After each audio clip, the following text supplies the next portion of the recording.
Members of the public, you are attending the December 19th, 2023 meeting of the City of Bangor's Planning Board. Considering the lack of power in most areas of the city, downed trees, other damage, I would like to thank everyone for making the effort and the time that it took to get out here and be here this evening to take care of city's business. I do think that most everyone that is here, if not everyone that is here, is very familiar with this process, is familiar with the people up front. I'm going to, because of that, sort of trying to speed this along by dispersing of all of that upfront introduction stuff. I don't think it's necessary. Chris has got a little smile on the back. I think he knows as well. Yeah, let's get right to business. Does anyone have a problem with that? Because if anybody does, we can talk about it. But otherwise, I'm just going to skip right ahead. And I thank you for that consideration. So we're going to go right to the agenda. There are two items on the agenda this evening. The first one, they are both, by the way, land development permits. The first one is a land development permit application for conditional use at 586 Main Street. And this is map lot 026046B for a small production distillery, barrel aging facility, and tap room with a small kitchen. Currently in the waterfront development district, the applicant is Mason's Brewing Company / Christopher Morley. The owner is Main Strain Distributors. Now, before we get started on this, one of the things that we have learned here recently by sort of diving into some of the detail that we've had to lately is that when we have a less than the ultimate 7 members that we like to have here in the evening, and we have 6 this evening, as you can see up here. That provides an opportunity for a change or a postponement, and I would let Solicitor Sevcik please speak on that if you would. Right, that's just the planning board bylaws say that on any item that requires 4 affirmative votes, and which there are less than 7 votes will be cast, and that would be tonight. The chair has to first offer the applicant an opportunity to continue the matter until the next meeting. So that is the case for both things that are before the board tonight, both projects that are before the board. And so that would what I would suggest that the chair give each of these parties that opportunity. And also don't forget to mention that the alternate member will be voting because there's a member that's right here. Right, thank you. So member Saucier this evening is voting in place of a full-time regular member. He is the alternate, which is last evening that's going to happen because he's going to be a full member. So so he's taking that spot. Thank you. So with that in mind, would the applicant come up, Chris, and introduce yourself? And the first thing I would like, if you would, is just confirm or not if you would like us to proceed with deliberations and review of your project this evening. Yes, please. Good evening, members. Reese, how are you? So I'll speed this along really quick. For those that know what I applied for, we applied for a zone change for conditional use for a small distillery barrel aging facility with maybe down the road the use of a kitchen. The site that we chose is absolutely ideal for our needs. It's 86 Main Street. It's the old Shriners building. What's nice about that is we're occupying the middle third of that building, and most of the distilling equipment will be housed in what was the old kitchen. So we will be using the existing plumbing, the existing drains, 3-phase that's already set up. The building's got super high ceilings, so we can house a ton of barrels, conducive to using a forklift. And kind of, we're not really sure where our distilling business will go. But kind of the process that we're doing is that all the heavy lifting is going to be, so with that real quick, an overview on the distilling process, you can distill from beer. And so we will be producing unfinished beer at Mason's in Brewer. We'll then transport it over to the distillery where it'll be distilled into liquid and neutral grain, or it'll be vodka, gin, or whiskey. And then from there, we'll either bottle there on site or then transport the liquid back to brewer, where we will can it as a ready to drink. They're called RTDs, gin, vodka. They're kind of the newer craze for the people who are drinking more smarter. With that, I'm kind of more here to entertain any questions that you all have about the process. It's, to give you scope and scale, it is not big. The distilling apparatus is about the size of a 4x4 pallet. We will be able to do about 250. We will process 250 gallons of liquid. With that, when you distill, we get about 55 gallons of liquid, so a barrel. And we'll be able to do 2 turns a day. So really generating 2 barrels of usable alcohol at a turn. This will not be a full-time production facility. It's probably going to be more like a 3-day, 4-day a week. And again, when we made the application, we opted to put in the verbiage for a kitchen. I don't honestly see us going down that road. It would be more just straight on production and storage. That's all I got. Good, thank you. Appreciate it. Hang on up for a while here. Does the staff have comments on this project? Okay, thank you. For the board members, the pre-application review, I suggest that we verify that we accept the application as it is. There is documentation in your packet showing that the applicant has paid fees that are necessary for this application. I think that the application was dated 10/23/23. There are a few blanks or missing items on the application, which I think relate to, and planning officer Colette may help me with this, but I think relate to the fact that the project really includes no work on the exterior of this building. Chris, you can confirm that, right? Yep. My understanding is there may be 3 or 4 employees on site or something like that. We're talking about 3 or 4 cars or something like that. LID techniques only apply to new projects and only on the exterior, is that correct? So, board members, if you see a blank in the application because of LID techniques, that's why. The code enforcement office did not sign the application, but they did provide a email confirming that they were accepting of the application, so that is in your packet as well. And I think the reason for conditional use is as it's written in the waterfront development district, correct? Yeah. So I don't know if there's anything more that I see on the application that's what you might think is missing. Do any other board members have questions on the application itself? And if none, I would look for a motion of completeness and acceptance of the application. Did we need clarify, Chair? Member Boucher, please. Did we, the discharge permit, I saw a mention of that, but is there any clarification you can provide us on, said it's not required in this case? On the wastewater? Yeah, because they're not Right, discharging. at full Yeah. Volume, is that why? yeah, because it's under the volume, that would be that. And I think, I guess, Member Hume was ready to make a motion, but before you do, there was a letter introduced from Mr. Morley that was just kind of a confirmation of the project and the general description of the project. There was an error in that letter related to the square footage. I think in one place in that letter, it said it was 1,500 square feet. It's intended to be 15,000 square feet. Should be 15,000, right? I believe we are occupying about 3,400 square feet. Because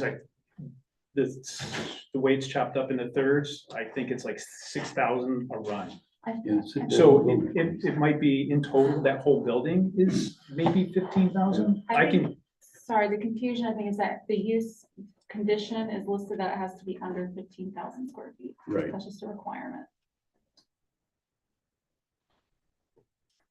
Right. If it is 15,000, I'm getting a deal on rent, so.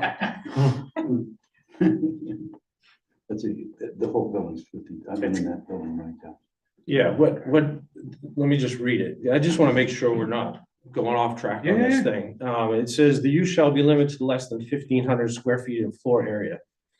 And I think that probably originates from our requirement that it be less than 15,000. That, yes. Typo. And I don't want a typo of that magnitude Yes. misunderstood in No, no, our no, package. So can you just confirm we're talking 15,000, not 1,500? correct, and it will be under 15,000.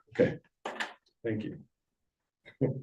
So, Member Hugh, would you like to make a motion on acceptance of the application, a completeness of the application? Sure, Chair, I move that we accept the land development permit conditional use for 586 Main Street, map lot 026-046-B, for conditional use for a small production distillery, barrel aging facility and tap room and a small kitchen at property at 586 Main Street. Completeness of the And application, the application is complete. right? We're not reviewing the whole thing yet. We're No. just reviewing the completeness of the application. Yeah, thank you. Do I have a second? Member Bazinet, thank you. Roll call vote, Member Bazinet, Yes. Member Boucher, Yes. Member Hume, Yes. Member Maher, Yes. Member Saucier, Yes. and the chair votes yes. So with that, I would open it up to public comment on this project. Seeing none, I don't even know if we do Zoom here. Yeah, it's on Okay, there's nobody on Zoom. So I'm gonna close the public comment, seeing no request for that. And I feel that there was something else that we needed to do in there, but anyway, let's go right to the standards. Chris, you can sit down. I don't think we need to stand up for the standards unless we ask. Give me back. Yeah, thank you. So the standards.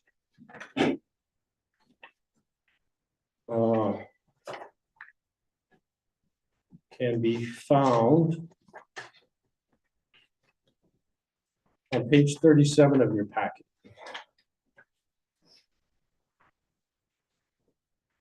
So if you go to page 37.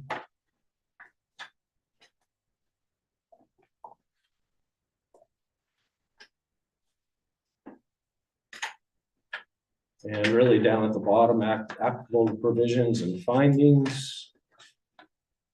And what we're gonna do is we're gonna go right through and read these, just as we have done in the last couple of meetings. And then I would ask board members if there's any discussion. I remind board members that if there is a discussion, please speak up. I don't want to skip it. And then we'll look for a motion. The proposed findings by the staff are in your packet so that you can use those as a guideline. And then we'll move on to the next item.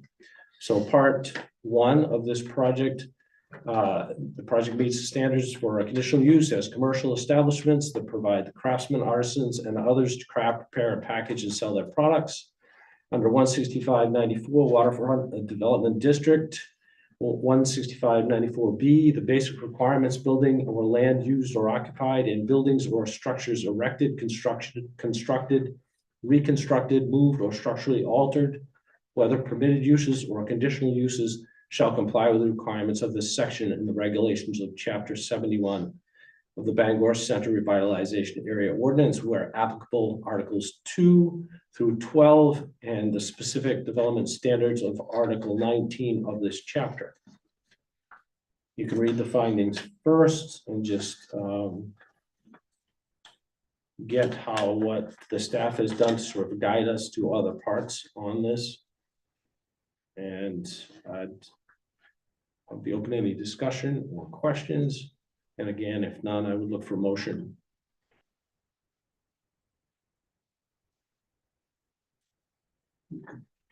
You're looking for just part one. Just the first item, that one right there. Chair, can I interject? Yes. Um, Solicitor Secretary. The proposed finding on the first element says that the board finds based on the findings outlined in this part as well as parts 2 through 3 and 5 through 6 of this document that the standard is met for the proposed development. And I really directing this to Anya. Should this one be skipped and come back to it again? Yeah, Because you haven't gone through parts 2 and 3 and 5 and 6 yet. Okay, fair enough. Yeah. Okay, let's skip right on. Part 2. The project meets the criteria for a conditional use under 165(9)(a). Section A, standards for conditional uses before the planning board shall grant the conditional use and shall have determined that the development standards and use conditions of the district in which the property in question is located have been complied with. Conditional uses which also require variance of development or other standards shall not be granted.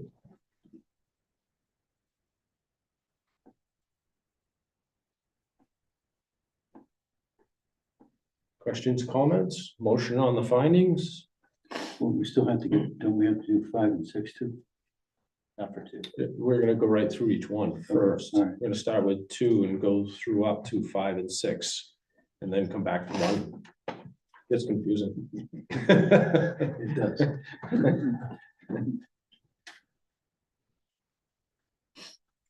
So you want a motion on Chair, part 1 and 2? you want to, Yes, member Boucher. I move that based on the findings made in part 1 of section 4 of this document, as well as based on the review of exhibits 3 through 6, the board finds that the project meets the standards and use conditions of the district in which the property is in question is located, the waterfront development district. The board finds that there are not any variance requirements or other standards that would impede with the granting of the permit. Second. Thank you, member Marhar. Any issue with that? I mean, we're now referring back to part 1. We could reference part 1, even though we didn't vote on it. I'm okay with it. I believe we could say, subject to the findings, that the findings are made in part 1, correct? I think that ought to be a amendment to your motion. Instead of saying based on the findings made in part 1, it should say subject to a finding in part 1. Do we need to vote down my motion first? I And then, think you can move to amend the motion even though it's been seconded. after, yeah, you can now move to amend the motion and the second, and then second that, Yep, I'm with you. all right, and then Okay. vote on the motion. Chair, would you like, okay. We'll do it. So I move to amend my motion. Do I need that second? We do. Second. Thank you, member Hume. I move. to- Hang on, we have to vote on that first. Yeah, So I'm gonna go with a hand vote, all in favor of moving to amend? Raise your right hand. Not opposed, we're good to go on that. So now you can amend your motion. so I asked a question to the City solicitor, yes. solicitor subject. So the question, it's not that based on the findings of part 1, you're suggesting I choose the wording of subject to the findings? Subject to findings made in part 1 instead of based on the findings made in part 1. And would you like me to read the entire, make the entire motion? Yes. So I move that based on the findings, excuse me, I move the subject to the findings made in part 1 of section 4 of this document, as well as based on the review of exhibits 3 through 6. The board finds that the project meets the standards and use conditions of the district in which the property in question is located, the waterfront development district. The board finds that there are not any variance requirements or other standards that would impede with the granting of the permit. Do I have a second on that? Second. Member Hume, thank you. Roll call vote, member Basnet, Yes. member Boucher, Yes. member Hume, Yes. member Maher, Yes. member Saucier, Yes. and the chair votes yes. Okay, the next item is the proposed use will not create unreasonable traffic congestion or hazardous conditions on contiguous or adjacent streets. Discussion? Take a motion on that item, if none, Member Mahar, I'll move that the board finds, based on review of the applicant's narrative in Exhibit 3, that the project meets this standard. thank you. Do I have a second? Second. Member Boucher, thank you. A roll call vote. Member Bazinet? Yes. Member Boucher? Yes. Member Hume? Yes. Member Mahar? Yes. Member Saucier? Yes. And the chair votes yes. Standard 3, the proper operation of the conditional use will be ensured by providing and maintaining adequate and appropriate utilities, fire protection, drainage, parking, and loading, and other necessary site improvements. Discussion. A motion. Chair, I move that the findings, that the board finds that based upon a review of the applicant's narrative in Exhibit 3, that the project meets this standard. Thank you. Do I have a second? Second. Member Bazinet, thank you. Roll call vote. Member Bazinet? Yes. Member Boucher? Yes. Member Hume? Member Mahar? Yes. Member Saucier? Yes. And the chair votes yes. Number 4, standard. The proposed use, although not appropriate for every site in the zone, is appropriate for the location for which it is sought because the proposed use will conform to the general physical development pattern of the immediate area as to architectural style, building bulk and extent, and the intensity of site use. As the architectural style, the applicant must show that the proposed structure conforms to the exterior facade, roof line, shape, and materials used on buildings in the immediate area. As to building bulk, the applicant shall cause their proposed building to conform to the height and the existing ratio of land area to building area for other properties in the immediate area. For purposes of this chapter, the term immediate area shall include all properties located in the same block within 500 feet of the site of the proposed use. We should be familiar with this code by now. And so, any discussion on that? There are no changes, I might remind you, to the outside of the building. Motion? Yes, Chair. Remember, Bazinet was first. I'm sorry. This is gonna be a long time. Mr. Chair, I move that the board finds this standard to be inapplicable to the proposed project, since this standard only applies to new construction and the project proposes to use an existing building with no changes to the exterior site. Second. Thank you. Member Maher had a second. All in favor, roll call vote. Member Bazinet? Yes. Member Boucher? Yes. Member Hume? Yes. Member Mahar? Yes. Member Saucier? Yes. And the chair votes yes. Overall finding, the board, Chair, can I interject? certainly, I'm gonna suggest that you skip the overall finding until you go back and. do because that part one. includes number 1, Yes. part 1, right? Okay, thank you. I appreciate that. Part 3, the project meets the site development standards under Article 19, 165, 135, and 136.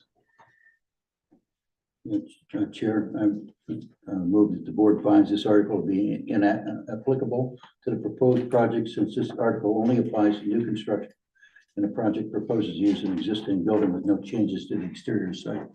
Excellent, thank you. Do I have a second on that one? Should be easy. Second. Member Boucher, thank you. Member Bazinet? Roll call vote. Yes. Member Boucher? Yes. Member Hume? Yes. Member Mahar? Yes. Member Saucier? Yes. And the chair votes yes. Excuse me. Part 4, the project meets the land development approval standards in Article excuse me, 16, 165, 114, A through I.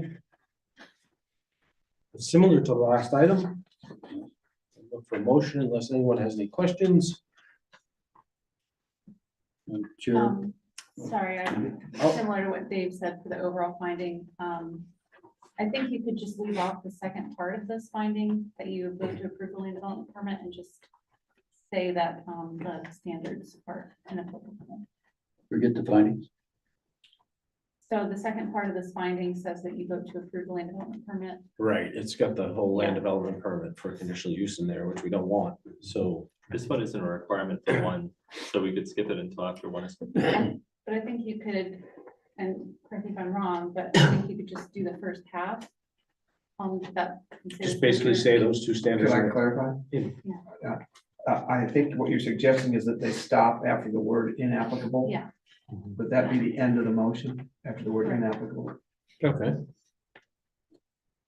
Sure. With that, Member Hume? Yeah, the board finds that since no exterior site changes are proposed for the project, the standards for land development permit approval site are inapplicable. Thank you. Do I have a second? Motion. Oh, did you include that up front? I don't think so. I move that. Okay. Okay, thank you. Do I have a second? I thought I did that, but that's it. Do I have a second? Second, Member Bazinet came in first, so he's got that. Roll call vote. Member Bazinet? Yes. Member Boucher? Yes. Member Hume? Yes, Member Maher? yes. Member Saucier? Yes. And the chair votes yes. thank you. Part 5, the project meets the requirements of Articles 2 through Articles 12. These appear to be inapplicable. Do we have any questions? If not, I'd go for a motion on this one. Chair, clarifying Articles 2 through is it Ah. 12? I'm sorry. Yeah, I'm reading up above where it says Part 5, project meets the requirements of Articles 2 through 12. But then the findings Findings are are- misnumbered compared to that. So I would look for guidance on the staff. I think I was just starting off Articles 2 through 9, and then you go to the following 10, 11, and 12. So it's okay to have a motion that just says we're gonna go with Articles 2 through 9, and then we'll handle the rest of it as we go. I think so, yeah. I think so. So the findings as written are okay. We'll capture the rest of it down further. Motion? Member Bazinet? I move that the board finds Articles 2 through 9 to be inapplicable to the proposed project. Thank you. Do I have a second? Second, Member Hume, thank you. Roll call vote. Member Bazinet? Yes. Member Boucher? Yes. Member Hume? yes, Member Mahar? Yes, Member Saucier? Yes. And the chair votes yes. Right, so now we get to Article 10, off-street parking. It says residential districts. Could have just been included about, but anyway, there it is. It says it's inapplicable, which makes sense because it's not a residential district. Findings, any motion, any discussion on this one? Member Saucier. Motion? I don't have the language. Oh, you're waiting, okay. I'll move that. Member Hume, thank I you. move that the board finds this section to be inapplicable to the proposed project. Because Because it's not this is not in it's not in a residential district. That's right. Thank you. Do I have a second? Member Bazinet, thank you. Roll call vote. Member Bazinet, Yes. member Boucher, Yes. member Hume, Yes, member Mahar, Yes, member Saucier, Yes. and the chair votes yes. 165-72, required number of spaces. A minimum number of off-street parking spaces shall be provided and maintained by the owner of every building or property hereafter erected, altered, or changed in use in accordance with following requirements. Wholesale, warehouse businesses, or industrial plant, 1 space for each 1.5 employees per shift, plus visitor and customer parking to meet needs of specific operations. In addition to the above requirements, sufficient spaces shall be provided to accommodate parking requirements of employees and company vehicles as may be needed. Chair, Member Bazinet, I make a motion, please.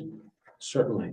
I move that the board finds that the parking standards set forth in this section are met based upon exhibits 3 through 6 and based on the fact that no changes to the existing parking on site will be made. Thank you. Do I have a second? second, Member Maha, thank you. And so roll call vote. Member Bazinet, Yes. member Boucher, Yes. member Hume, yes, member Mahar, yes, member Saucier, Yes. and the chair votes yes. 165-73, parking area location and screening. Is applicable. Questions? Motion?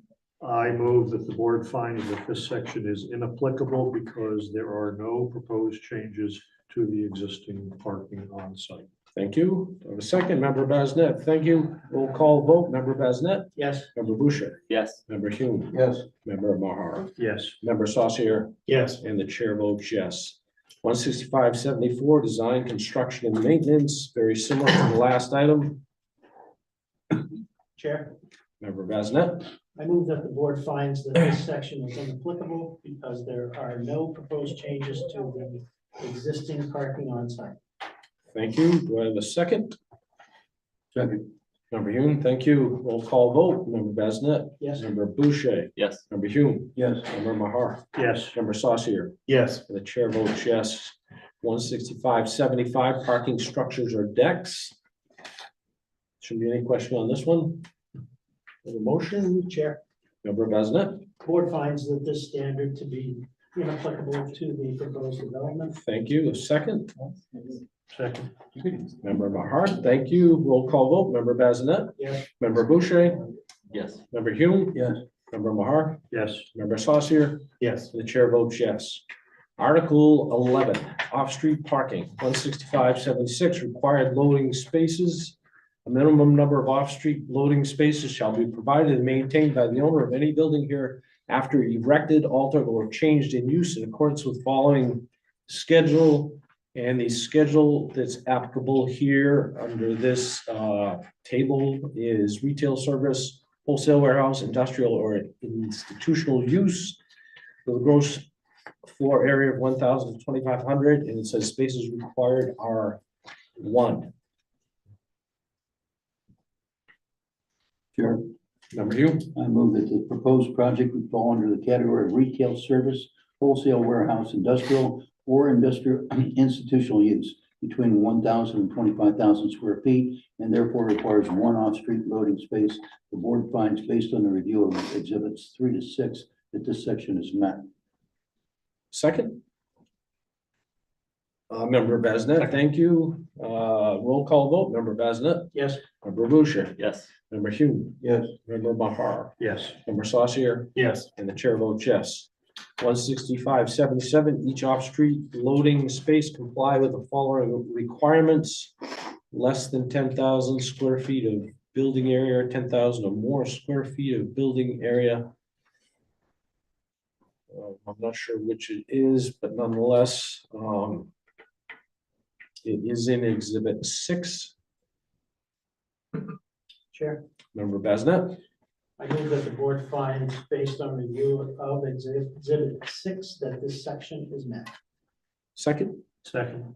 Member Mahar, and a roll call vote. Member Bazinet, Yes. Member Boucher, Yes. Member Hume, Yes. Member Mahar, Yes. Member Saucier, Yes. and the chair votes yes. All off-street loading areas shall require approval by the code enforcement officer and shall comply with the following requirements. All loading spaces shall be designed so that all vehicles using them shall park or stand completely off-street. Joint use of loading spaces by 2 or more users in any commercial, industrial, or airport district may be authorized by the planning board upon land development review under Article 16. All off-street loading spaces shall be on the same or adjacent lot with the principal building or lot served. Required loading spaces shall in no case be part of the area used to satisfy the off-street parking requirements of this chapter.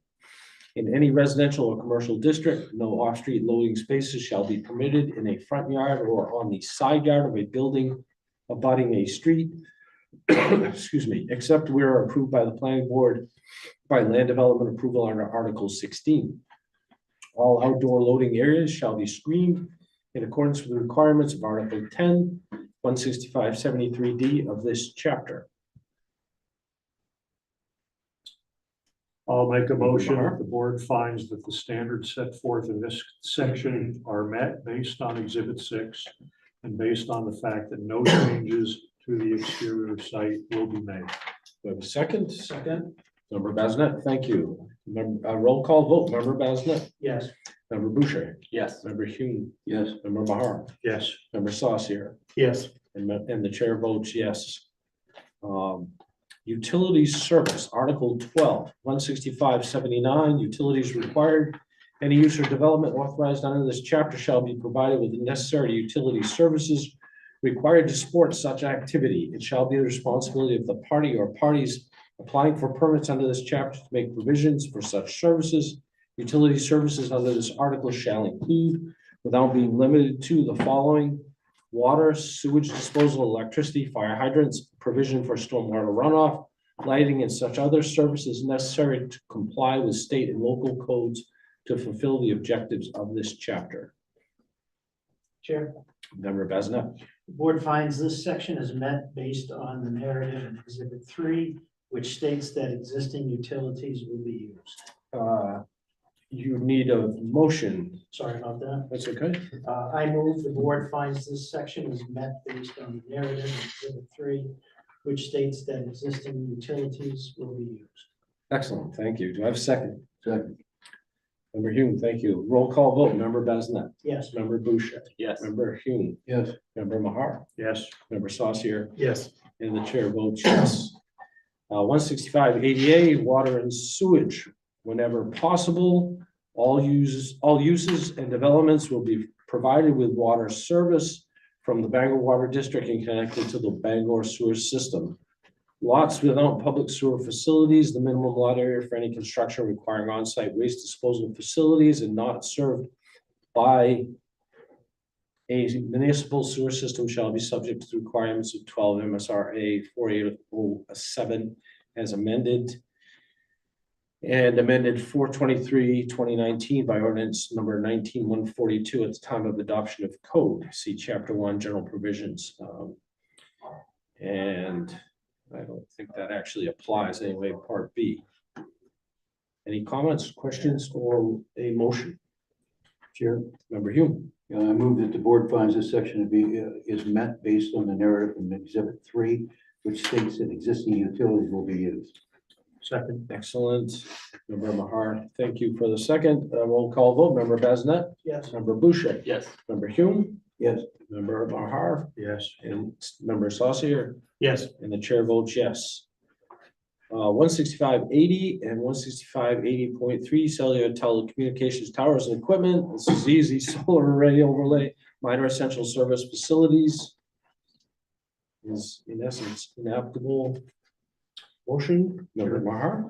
I move the board finds sections 165-80.1 and Article 165-8-80.3 to be inapplicable to the proposed development. Excellent. Thank you. Second.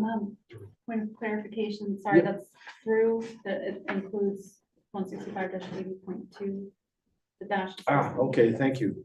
Could you just clarify that? What you're saying is that it includes, so it's actually 165. Oh, I'm sorry, 1 165, 80.1 through 165, 80.3. Thank you. Do I have a second. Member Hume, thank you. A roll call vote. Member Besnett. Yes. Member Boucher. Yes. Member Hume. Yes. Member Mahar. Yes. Member Saucier. Yes. And the chair votes yes. Lighting. There's no real discussion of a standard here. Chair, Yes, sir. Member Besnett. I move the board finds that the standards set forth in this section are met based on Exhibit 3, which states that existing utilities will be used and no changes to the exterior site will be made. Thank you. Do I have a second? Second. Member Hume, thank you. Roll call vote. Member Besnett. Yes. Member Boucher. Yes. Member Hume. Yes. Member Mahar. Yes. Member Saucier. Yes. And the chair votes yes. 16582 fire hydrants, all developments requiring land development approval under Article 16 and provided with water service from Bangor Water District shall be provided with fire hydrants in accordance with a plan approved by the Bangor Fire Chief. Chair, Yes, sir. Member Hume. I move that the board finds this section is met based on the narrative in Exhibit 3, which states that existing utilities will be used. Thank you. Do I have a second? Second. Member Boucher, thank you. Roll call vote. Member Besnett. Yes. Member Boucher. Yes. Member Hume. Yes. Member Mahar. Yes. Member Saucier. Yes. And the chair votes yes. Storm drainage and stormwater offset. And this one is inapplicable. Motion. Chair. I move the board finds this section to be inapplicable to the project based on the fact that no changes to the exterior site will be made. Thank you. A second.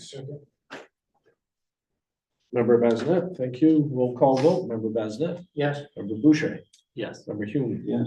member Maher, Yes. member Saucier, Yes. and the chair votes yes.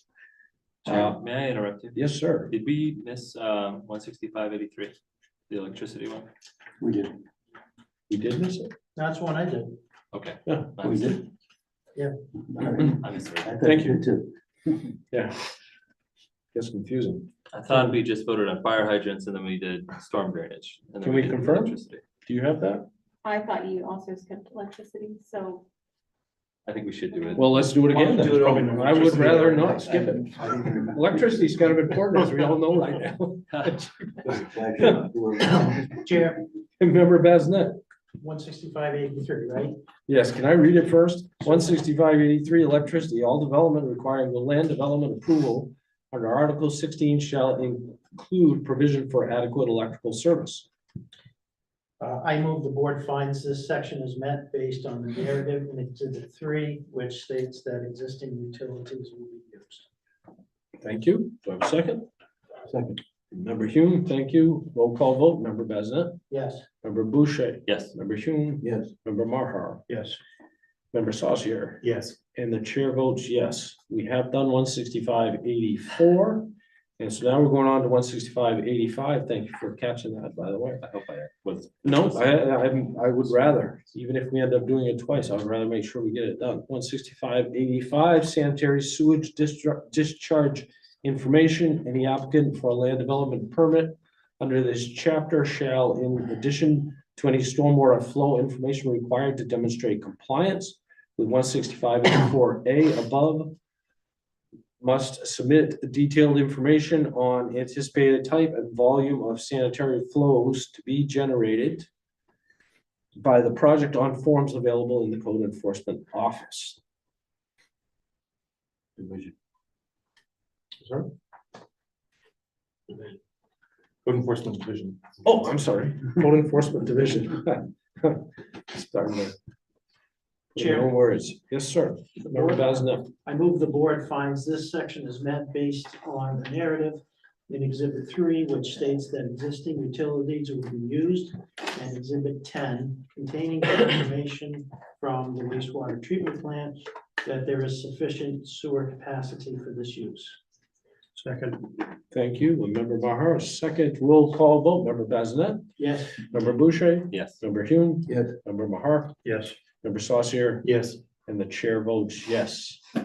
16586, compliance with sewer regulations. All activity provided for in this article will be done in conformance with the requirements of chapter 252 sewers and drains of the city, of the code of the city of Bangor.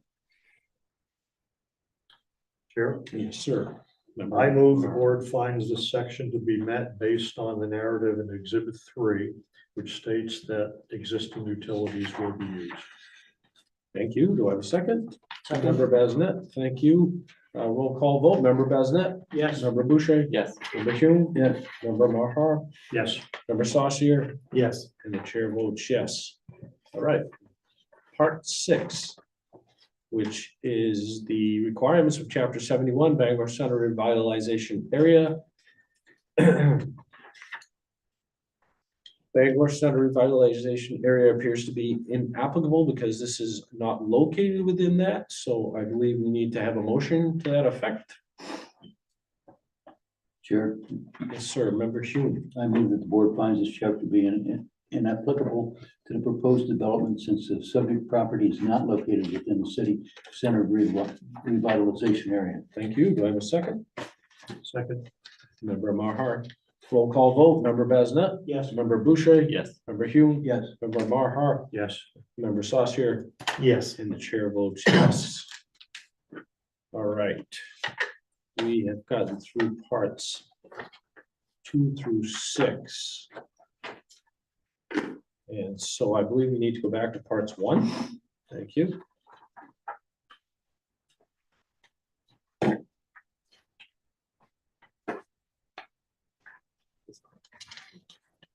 Which, board members, is on page 38 of your packet. No page numbers. No, I didn't. You don't have any page numbers? No, it's part one, subsection 165-94, right? Okay, yep, it is. Is everyone there? Excellent. We do have, you have them, right, Mike? I do, Yeah. yeah. I saw on the computer, you have them. Computer does it. Yeah, Yeah, for Yeah, some it gives us reason, business. it probably fell off the bottom of the page. anyway, as long as everyone's there. Okay, so part one, the project meets the standards for conditional use as a commercial establishment to provide for craftsmen, artisans, and other craft, prepare, package, and sell their products. This is 165-94 under the Waterfront Development District.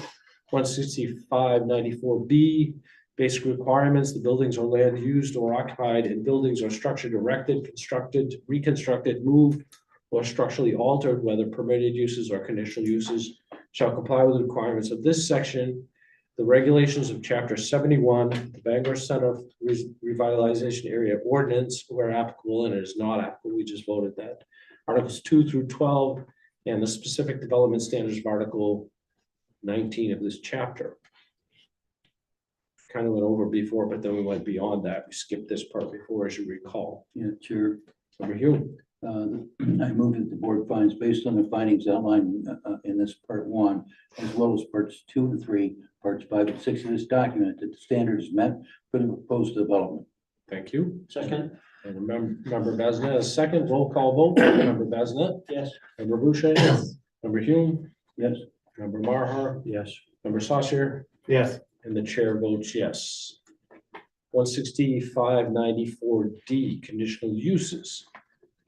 Subject to planning board approval under the provisions of 165-9, the following uses may be permitted in this district. Commercial establishments that provide for craftsmen, artisans, and other to craft, prepare, package, and sell their products, provided that the activity shall not create obnoxious odors or noise levels in excess of 65 dBA. What's that?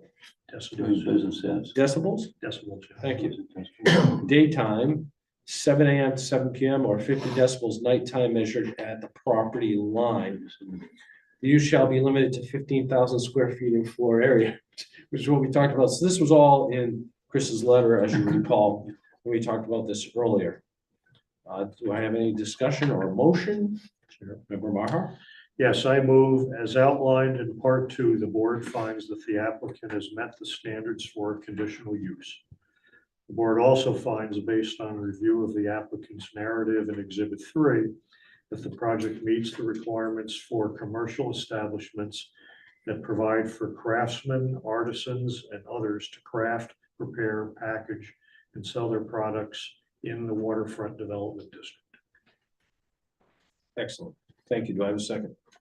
Second. Member Hume on that one first. Roll call vote. Member Bazinet, Yes. member Boucher, Yes. member Hume, Yes, member Mahar, Yes, member Saucier, Yes. and the chair votes yes. Chair, I would direct you to go to the bottom of part 2, where there was an overall finding that was skipped and needed to be come back to at this point. Thank you. Yep. And so what the city solicitor is looking for is a finding that the board meets the standards of conditional use, which we have at this point been through. Do I have a motion to that effect? And Chair, member Bazinet, this is for part 2, correct? it's for the entire conditional use, which I think is actually part 1 and 2. 1 and isn't it? 2. Okay. I move that based on the findings made in part 1 of section 4 of this document, as well as based on review of exhibits 3 through 6, the board finds that the project meets the standards and use conditions of the district in which the property. Excuse me. You're Yeah. looking for the overall finding. Yep. It's at the bottom, right above the heading for part 3. Right, so if you go to part 3 and just before part 3, it's page 39. Barely one line. There's no numbers on. It's Okay, so part 3, project meets, is that where? overall finding. Above it, overall finding. Yeah, someone else take it, I'm not. Chair. Member Boucher, he's got it, I think. I move that the board finds that this project meets the standards of a conditional use. Thank you. Do I have a second? Second. Member Hume, thank you. Roll call vote. Member Bazinet, Yes. member Boucher, Yes. member Hume, Yes. member Marhar, Yes. member Saucier, Yes. and the chair votes yes.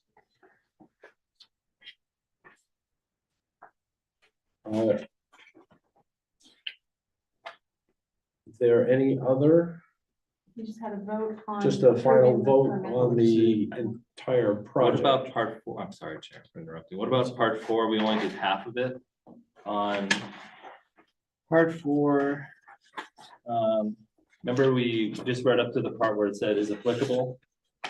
Do we need to vote on the second part and votes to approve the land development permit additional use for the proposed project? No, you don't, No, I know, correct me if I'm wrong, but you don't need to vote on that, right? That was when we made that one motion shorter. Go back to that second language. didn't we? They don't need to make an overall vote on the land development permit. Oh, okay, they could. So the recommendation would be to make a vote on the land development permit for the conditional use. is that section It's six? it's the second part of that finding that we Yes. skipped. in Yeah, part so four. what should I say? Say part four, right here. Right. We only read up to that part. Right, I agree with that. So you wanna go, I mean, basically what you're saying is I'll redo the whole thing. motion with it. We don't wanna include that first line in there. We No. just want to include motion to approve land development for commercial use by proposed, for the proposed project. Ugh. So I've cut out this section. I mean, yeah, okay. Do we have to reread this section, the language for the, I don't Project think needs to Could I so. suggest a motion? Sure. The motion could say, the board moves to approve the land development permit for conditional use for the proposed project.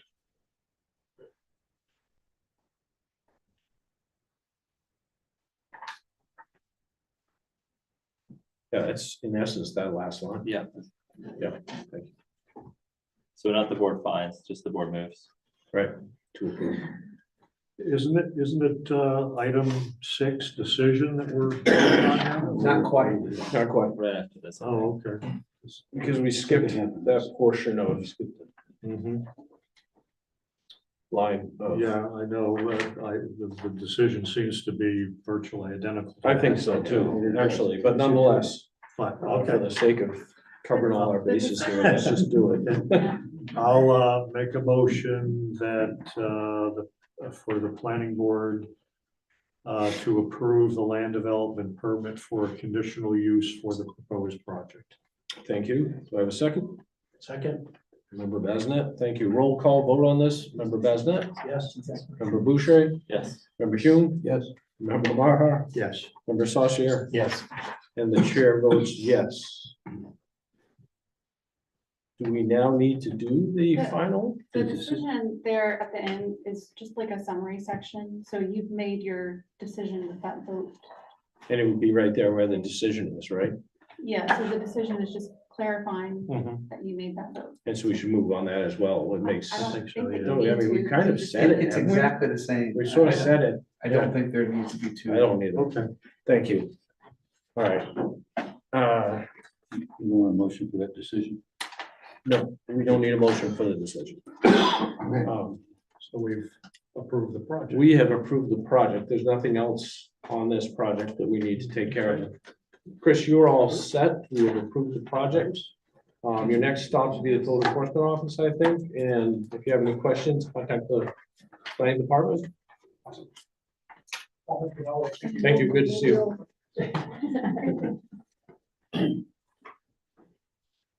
Okay.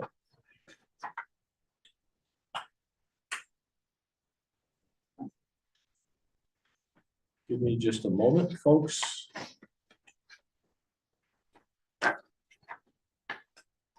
And so we are now going on to land, the second item on today's agenda is the land development permit.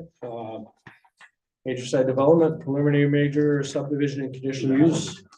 Lancaster Avenue and East Broadway, map 044, lots 043, 039, 040, 041. 058 and 059 for the development of 60 attached residential units and construction of 1,950 feet of new private road, along with utilities to the low-density residential district. The applicant and the owner is Team Properties LLC. This continues a review of this application from previous meetings, 11/14/23, 11/21/23, and 12/5/23. The first issue we want to tackle is that Member Mahar is here this evening, but he was not here for the meeting of 12/5/23. And so we have asked him just to speak that he has reviewed the documents from the last meeting and has watched the video from the last meeting. Member Maher. Yes, I did review all of the documents from the December 5th meeting. I did watch the recording of the December 5th, 2023 planning board meeting in its entirety, 3 hours, 5 minutes and 26 seconds. I followed each of the votes that the planning board took, and as I was watching, I was also working through the written votes and explanation of standards. So I think I fully understand the actions that the planning board took at the December 5th meeting. Excellent, thank you. Considering that there is, as the city solicitor mentioned earlier this evening, a quorum of board members this evening, but 6, not 7 members, and 7 is recommended for a 4-vote requirement by city code. The code allows the applicant to postpone and continue the project review until the next planning board meeting. I assume that we would want to ask the applicant to verify that they would or not like us to continue this evening. Yes. Mr. Pease? Good evening, Mr. Chair, Tim Pease on behalf of the applicant Team Properties, good evening, members of the board. I understand from the conversation you just had with Member Mahar that he will be participating in tonight's proceeding, Correct. and as will all the members tonight. Correct. In that case, there's no objection to proceeding. Thank you. City solicitor, we don't need a motion on that because we're not postponing, so we're satisfied with that. The next thing I think that is going to happen is that you're going to speak just briefly on a couple of issues that Yes. need to be talked about. And, Sure, and then yes. we'll go from there. The first thing I wanted to speak on was that there were some materials received from a member of the public, Jeffrey Gray. And these materials were received yesterday. I'm gonna hand them out and ask you to take a look at them. I'm going to suggest that these materials not be made part of the record on which the board bases its decision, because they were submitted far after the deadline for written materials, and the notice of when the written materials were needed to be received by was made clear to the public. And so these materials, I'm gonna make sure that that you've seen them, but that I'm gonna suggest that they not be made part of the record. In the event that the board wants to accept late materials, the applicant would need a chance then to review the materials and submit rebuttal to them, or have an opportunity to, and the applicant wouldn't have that opportunity if the discussion and vote on the items are to take place tonight. So my suggestion is that the board vote not to accept these as part of the record. How late was Mr. Gray in submitting it? They were submitted yesterday. What was the deadline? The deadline was it a week before the last meeting? Right. We did accept some late materials all the way up until the date of the last meeting, including the same date as the last meeting. But we closed the public hearing. We accepted those materials late, and And so these came in yesterday. Where would Mr. Gray go to find that information that he was not gonna meet the deadline? Is that It was posted announced somewhere? at the meeting as to when the written materials were due by. Mr. Chair, could I have a point of order? I mean, it was made clear as to when the written materials were required to be turned in. And it's long after that date. I mean, this could potentially go on forever if you continue to keep, accept late materials. It's new material, sir. It's important new material. Board member questions? Maybe we should have a motion to accept or not. Right, I think we wanted to just see if there were any questions first. Should we even be looking at it, I guess, is the question. I just didn't want to be accused of keeping information from the board.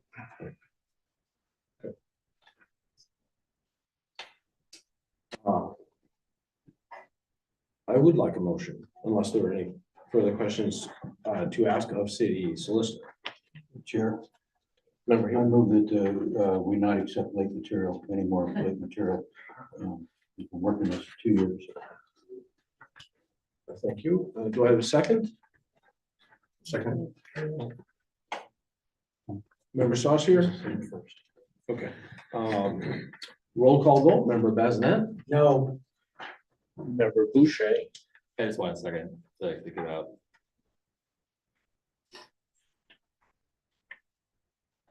We're just saying not to accept it to the public record. It's still fine for us to read this. Yes, but Sorry to interrupt. That's what that's okay. No, the suggestion is that they not be made part of the record that the board is using to make its decision. And the ultimate reason would be that it would, the applicant's lawyer would have to review it, rebut it. And, okay, The applicant would need a chance to review and rebut if you're gonna accept yet another late set of information. is it, I'm sorry to, I have another question. I should that's have fine. tried No, this. I don't know. This is okay. Is it the staff's opinion that there's new information here? Except like fundamentally new information? I've been reading through it and it does seem similar to other feedback we've received, but I'm only up to this bit. The whole thing is a new document. I know it's a new document, okay. I meant the findings. But, okay. I'm gonna vote, is it okay that I vote at this point? I kind of derailed the vote. We had one no. We had one no and you were next, Yeah. so. And his no means what? my no means to allow it into the record. Right, you moved, as man, I move that we don't not accept it. we not accept it, it was seconded, so yes vote is to not accept, the no vote is to allow it. I just want to clarify that. Member Boucher. Yeah, I vote no.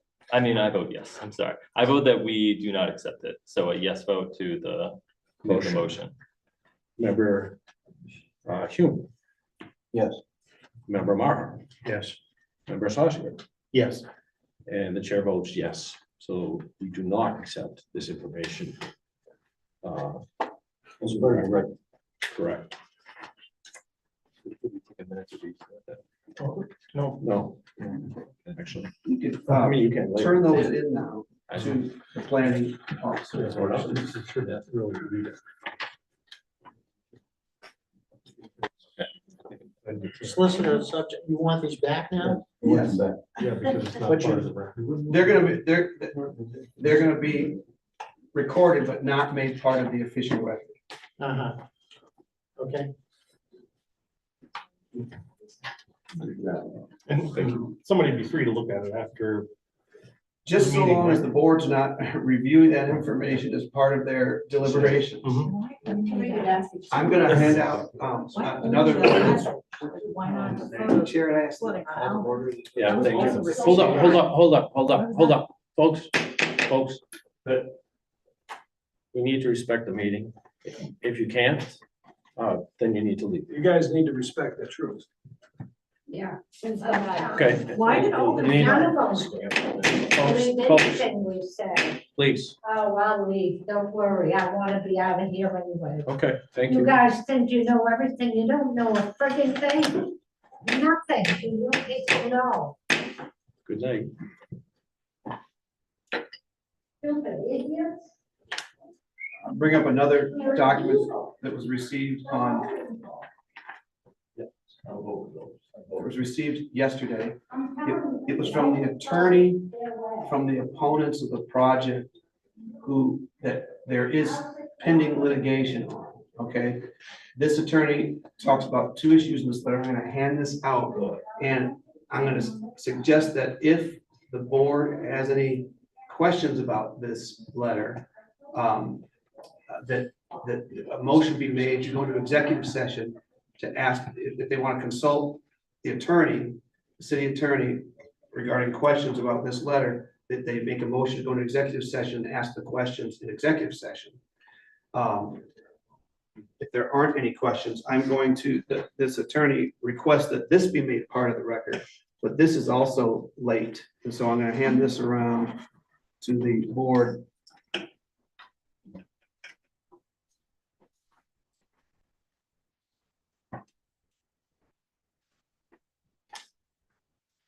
And I'm gonna, May I ask a question? I'd like you to Certainly. take time to review it. Why, if we've established a deadline and it's been voted on by process of the planning board, why would we introduce any more information after that at all? Shouldn't I'm city introducing staff this- be authorized to say, this is the deadline, you didn't make it, we do not present this to planning? I am presenting the letter of the attorney to the planning board so that the planning board has had a chance to see the letter, because that's the method that I want to use, and I want to make comments about the letter. All right, if you have questions for me, I want to take time to review it. This is from the attorney, okay? There are two issues raised in it. One is the 3-minute rule. That's in the first paragraph. And the second issue is some, Is it okay to share this with public or? Sorry, Wayne's no, asking. no. I don't even know. what it is. Yeah, I don't see how no, I that don't works. think yeah, I think the board has it. Okay. This letter goes up, complains about the fact that the public had 3 minutes during their participation.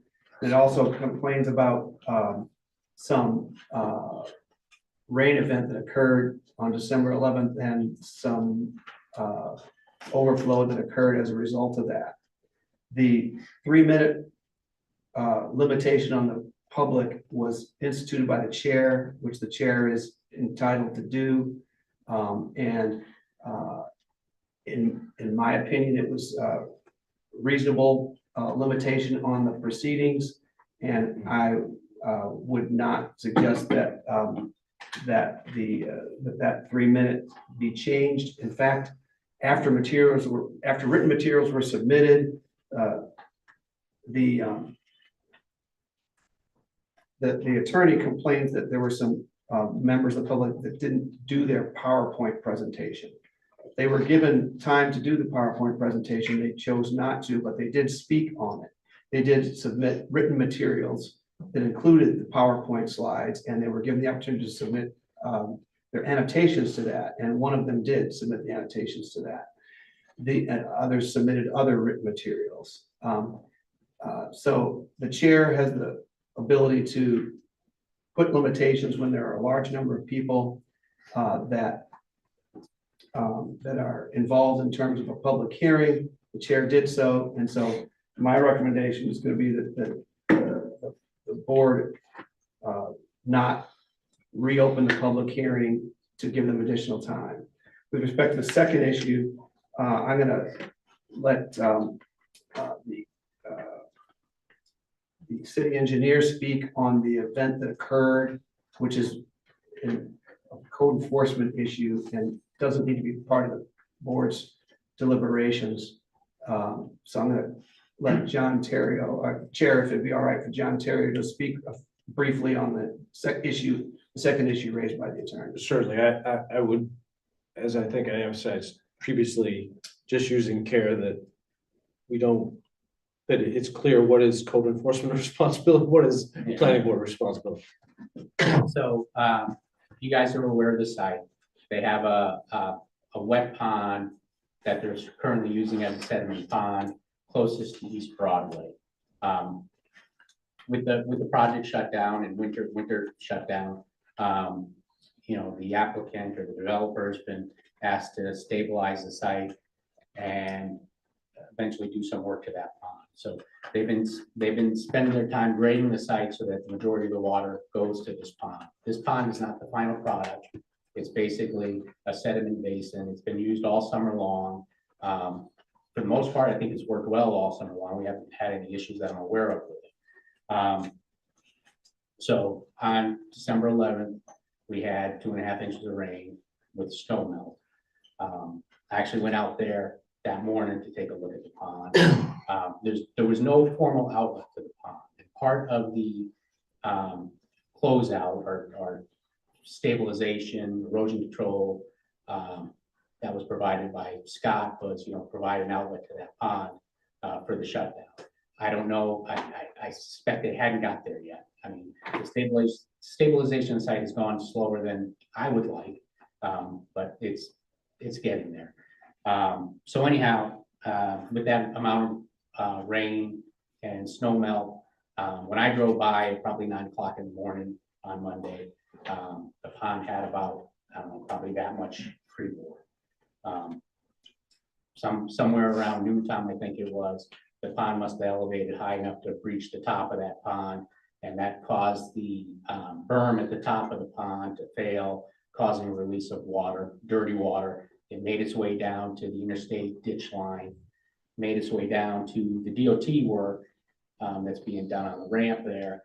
The DOT had provided temporary access to the work here that they're doing, and they only use a 12-inch culvert, which is fine for a temporary, but it wasn't fine for that slug of water, so that came onto sections of Alden Street, sections of Broadway. To make it look even worse, the contractor had filter fabric over the catch basin, which is typical erosion control measures, but it doesn't allow the water to go into the system quite as quickly as it normally does. So there was ponding water there for a little bit. I don't remember actually, I contacted Scott, I think, about it, let him know that it happened. And so they contacted their contractor. My direction was from my boss, city manager, is get this stabilized or issue a violation. They were out there, stormwater violation would be what would come through the stormwater department. They were out there the next day. I was out there the next day. Rich May was out there the next day. They were working on the pond, stabilizing the wall. They put in a armored spillway, and then I think the next day they actually put in another outlet. So they fixed it quickly. I mean, it's one of those things that probably should have never happened. But you know, this is construction. It's not perfect science. When to do things isn't always exactly, you know, forecasted. So anyhow, I went out there, and well, the next day they got it fixed. I went out there yesterday, you know, during this next rain event, and it seemed to be functioning well. You know, the water was going through the outlet as it was intended to do.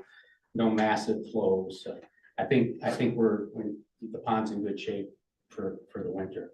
But again, this isn't the final product, and actually, the finished product has, I think, 3 to 4 biofilters adjacent to Essex Street that will actually be collecting and treating the water. At this point, where that work's not done yet, everything is going to that pond. So I think in the end, actually, less water will be going to the pond. There's another outlet, an under drain filter. I mean, the way this pond is supposed to work is it's supposed to fill up, sediment's supposed to settle down to the bottom. When we get more water, more rain event, the pond rises. There's a bench there that has an under drain in it that the water soaks into the under drain, gets treated, and gets released at a reasonable rate. The 3PI inspector Tim Hodgins, who's hired by DEP to review the site, was out there on December 13th, filed a report. He was again out there December 15th, filed another report. Those were submitted to DEP. So DEP is aware of it.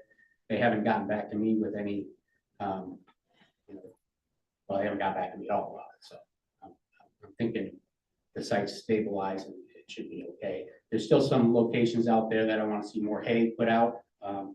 I asked them to hay the whole site. It hasn't been completely hayed yet. So that should be added. We've got a good stretch of weather here. Let's button it up. I guess that's all I got. If you guys have any questions? And if I state something incorrectly, feel free to expand on it. But that's my interpretation of how it went down. Chair, one thing I forgot to mention during my, there is case law support for the 3 minutes given to public when there's in situations of planning or board review of land development projects. And so that's probably why many municipalities use 3 minutes, because there's specific case support from the Supreme Court of Maine. Thank you. Thank you, John. Yeah. Questions, board members? I have a question, Chair. Mr. Mr. Chair. Does this change your assessment of the assessment that was made of the ultimate of the development plan and its stormwater No. abatement No. strategy? No. Like you said, not a finished I'm product. happy with the stormwater that was provided, and I believe DEP was happy with it since they provided them with permit for it. Any other board member questions?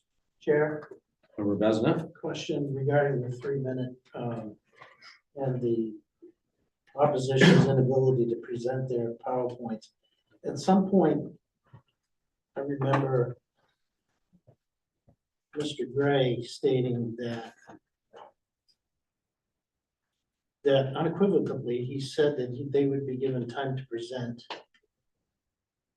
Said he had a conversation with someone at City Hall, right? I'm recalling the notes that were submitted to all of us. Mhm. Where's the confusion?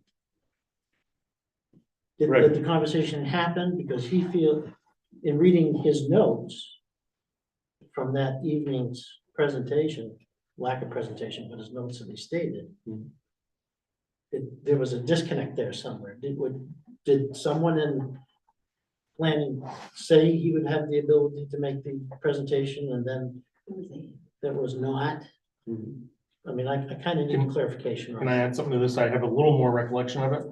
I think I'd rather have the planning department Yeah. speak first. Yeah, I can talk to this. I mean, they had 3 minutes to present their PowerPoint. I mean, so we had indicated, I guess you can supply a PowerPoint and present it, and they could have presented it in their 3 minutes. I agree, that's the way it was written. It said you can provide it and you can present it. It didn't say you'll have all the time you want. Okay. It didn't. Member Besna? That's written right.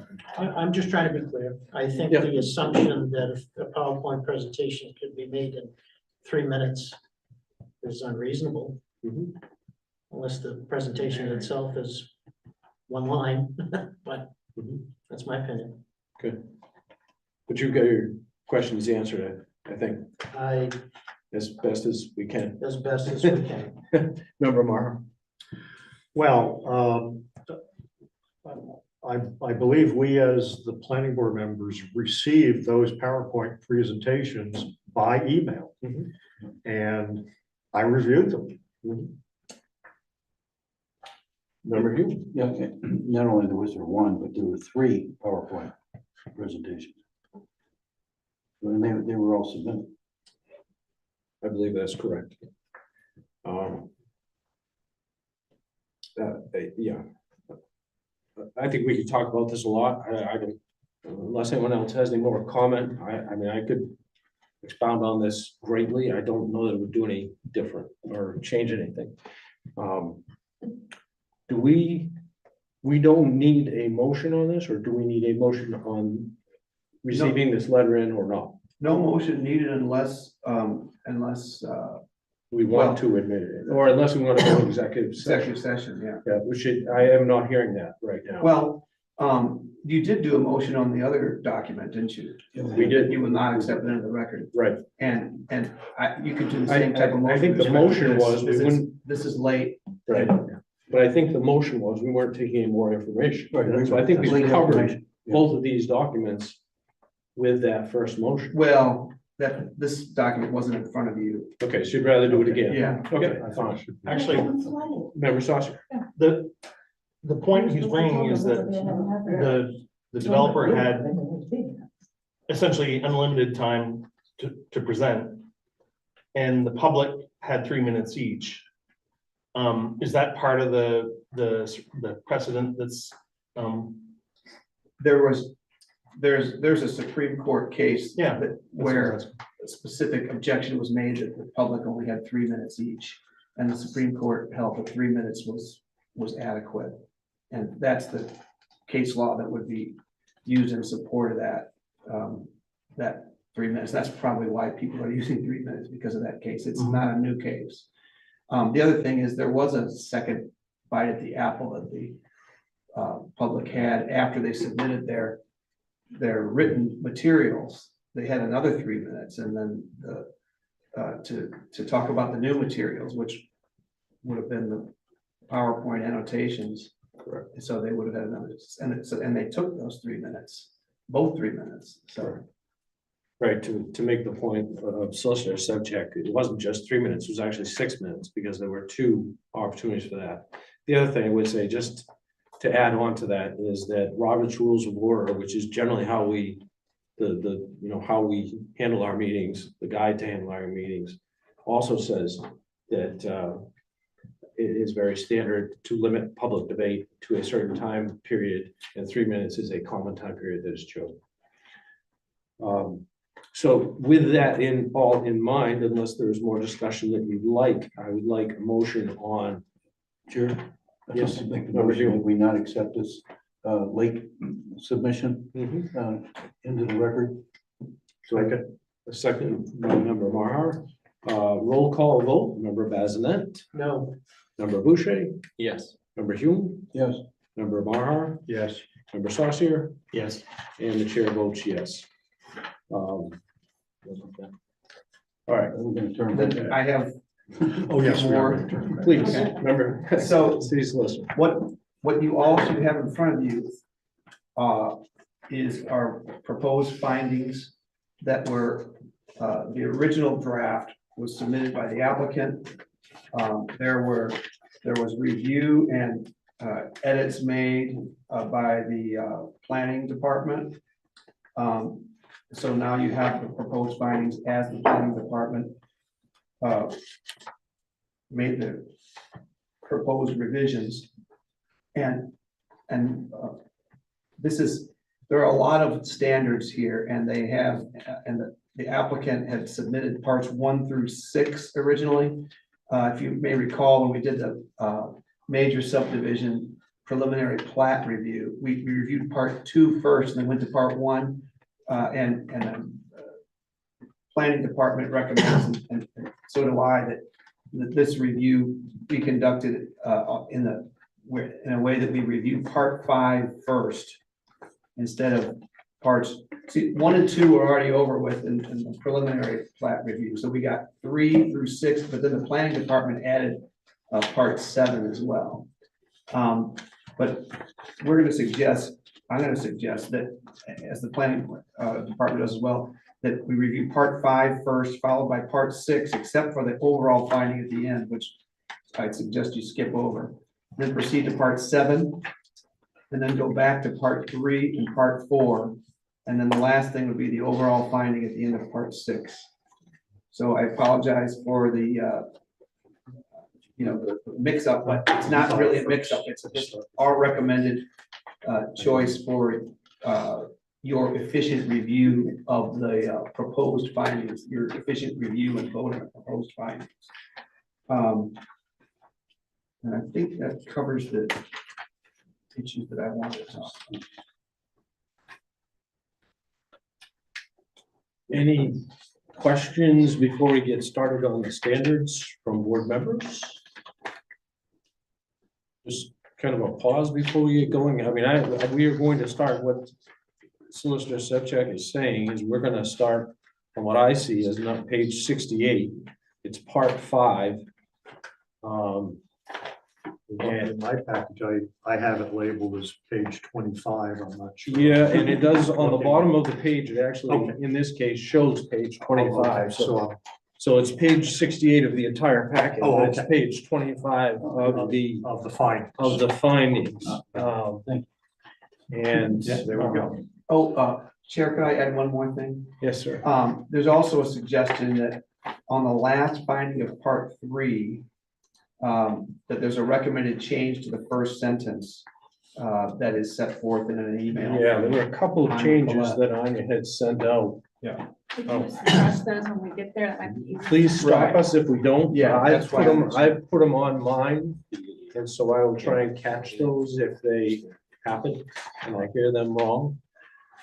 So we're on part 5, which is 165, 135, and 136. Site development standards is really the chunk of it under Article 19. Again, unless anyone has any questions, I'm just gonna dive in and get started here, guys. And please, I emphasize again, if you want me to stop or you want to hesitate, if you find something that we've skipped, please say so. Remember to, when you read the findings, to make a motion prior to reading the findings. With that in mind, we're gonna get started. So 165, 135 is application and explanation of standards. Section A is height limits. Standard height limitations are established by 3 factors which define building envelope for a lot in the specific district. Maximum district height, the maximum limit on height at any point on a lot in any part of the district. Maximum building height at minimum yard setback line, and it lists front yard equal to the minimum setback, side yard equal to 2 times the minimum side yard dimension, rear yard is equal to minimum rear yard dimension, and D, where a setback is less than 20 feet, maximum height at setback line is 20 feet. Maximum height within buildable area is equal to maximum building height at minimum yard line plus 1 foot above building line, maximum for each additional foot distance from the property line up to the district maximum height as prescribed in the district regulations. The maximum building height limitation at the minimum yard setback line shall not apply in the downtown development district, Bass Park District, Airport Development District, or the Waterfront Development District. The building envelope sketch below illustrates the interaction of these 3 factors. And just a reminder, we've been through a lot of this stuff before. Much of this, I think, Engineer Brearley had went through with us previously. Questions? Chair, I don't think you read the final 3 words. Oh, I didn't, you're right. That height control. I was so excited. Okay. The building envelope sketch below illustrates the interaction. I was sort of twisted by that whole below thing too, which illustrates the interaction of these 3 factors on height control. Thank you. And I'll make a motion. Member Maher. I move that the board finds upon review of the building elevations, exhibit 18, in sheet C1, subdivision plan, exhibit 79, that the above criteria are met. Do I have a second? Second. Member Hume, thank you. Roll call vote. Member Basnet. Member Boucher. Yes. Member Hume. Yes. Member Maher. Yes. Member Saucier. Yes. And the chair votes yes. Section B, floor area ratio. Standard floor area ratio, which is abbreviated by FAR, is the maximum that the ratio of the building gross floor area divided by the lot area for a given lot cannot be exceeded for that use or district. Section C, impervious surface ratio. Well, we need a finding. I know, that's interesting. There is no finding shown there, is there? There is. Yeah. Or did I skip it? No, it's just light. Chair, I'd like to move that the board finds that this standard is inapplicable since there's no maximum floor area ratio set for the proposed type of use, attached residential dwellings in the low-density residential district. Second, Thank you. Member Maher with a second, right? second, yes. Yes, thank you. Roll call vote. Member Bazinet? Yes. Member Boucher? Yes. Member Hume? Yes. Member Maher? Yes. Member Saucier? Yes. And the chair votes yes.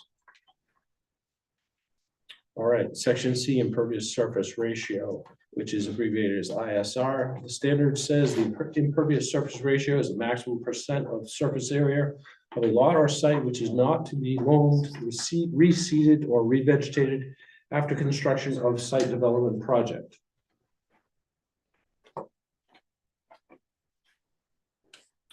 Chair.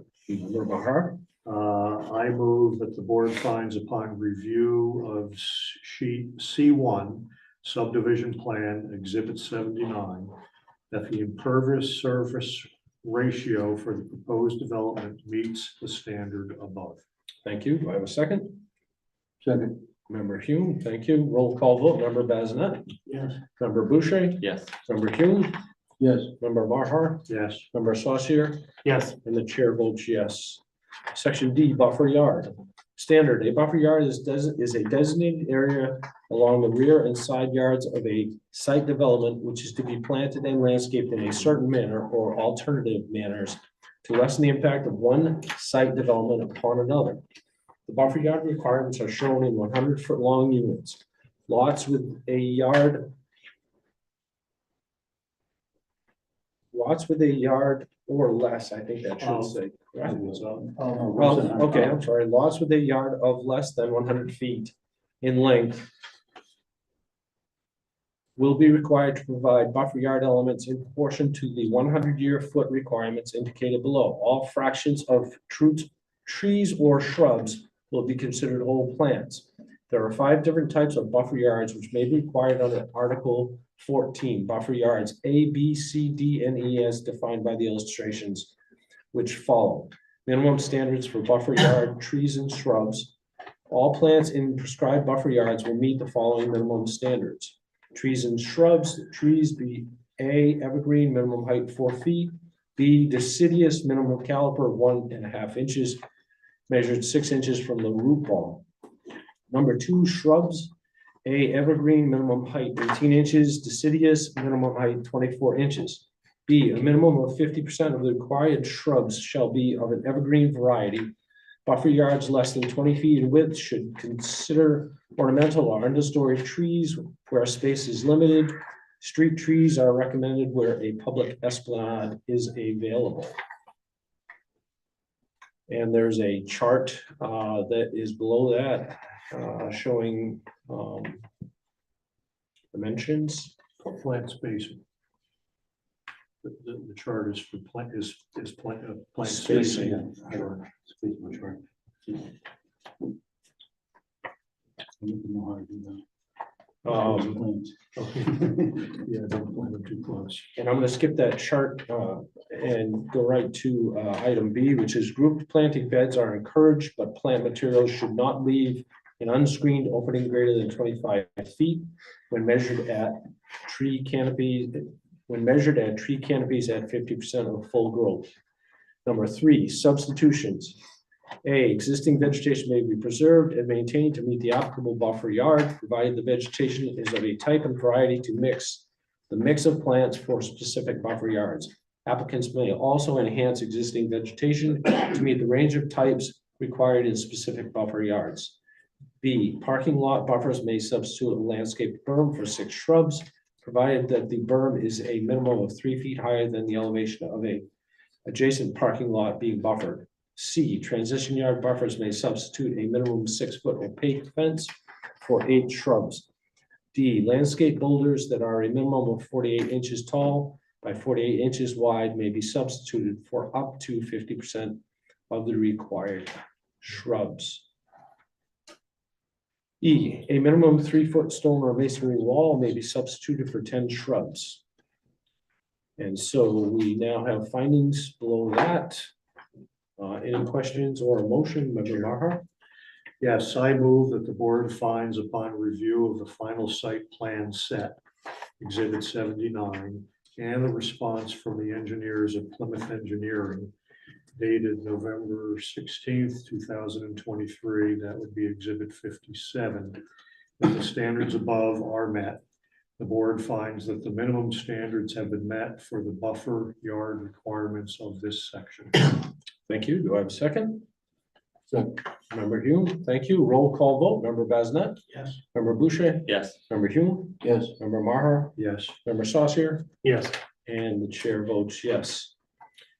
That's 165, 135, I believe is the end of that. So we're now on to 165, 136, building standards, section A, egress door orientation. Standard 1, applicability. This requirement applies to land development and or building permits received on March 18, 2021 or thereafter, which this is, of course, for construction of principal buildings containing dwellings in the UR1 or UR2 districts. Principal buildings containing dwellings shall have an egress of the facade facing front yard, exceptions, accessory dwelling units, mobile homes, manufactured homes. I just have that cut off. I can't see that. What's the next thing on there? Dwelling on flag lots. is the next Dwelling one. on flag lots. Dwelling on flag lots. yes. Dwellings. Okay, thank you. And For reconstruction of a previous dwelling unit, the previous building did not have an egress on a facade facing the front yard. The lot width is less than 50 feet. Skip that. It's not that exceptions and conditions, I think. Yeah, I just don't think I have that. I'll just- Chair, Yes, sir. might I suggest that on exceptionally long standards, Yes. you could, if you wanted to, have the board review them silently as opposed to reading the whole thing out loud. That might be faster. It'd be easier on my voice too. Yeah, yeah. Yeah. And this one you did get lost, so. Yeah, well, there's a kind of a cutoff in the way this shows up. So what I've got to do, I just discovered I can minimize it. So it's not so much getting lost, but I see where I lost the place there now because I had to change the font size. So here I am. Number 3, exceptions, accessory dwelling units, mobile homes, manufactured homes, dwellings on flag lots. Number 4, exceptions with conditions. A, corner lot shall have an egress on one of the front yards. B, by application to the code enforcement officer or where a land development permit is required. This planning board, this requirement may be waived in cases where, number 1, for construction of a previous dwelling unit, previous building did not have an egress on the facade facing the front yard. The lot width is less than 50 feet, all which really doesn't matter as the finding states, but go for a motion at this point. Chair, Member Bazinet? I move that the board finds this standard to be inapplicable since the standard only applies to buildings in the urban residence 1 and urban residence 2 districts, and the proposed development is in the low density residential district. Thank you. Do I have a second? Second.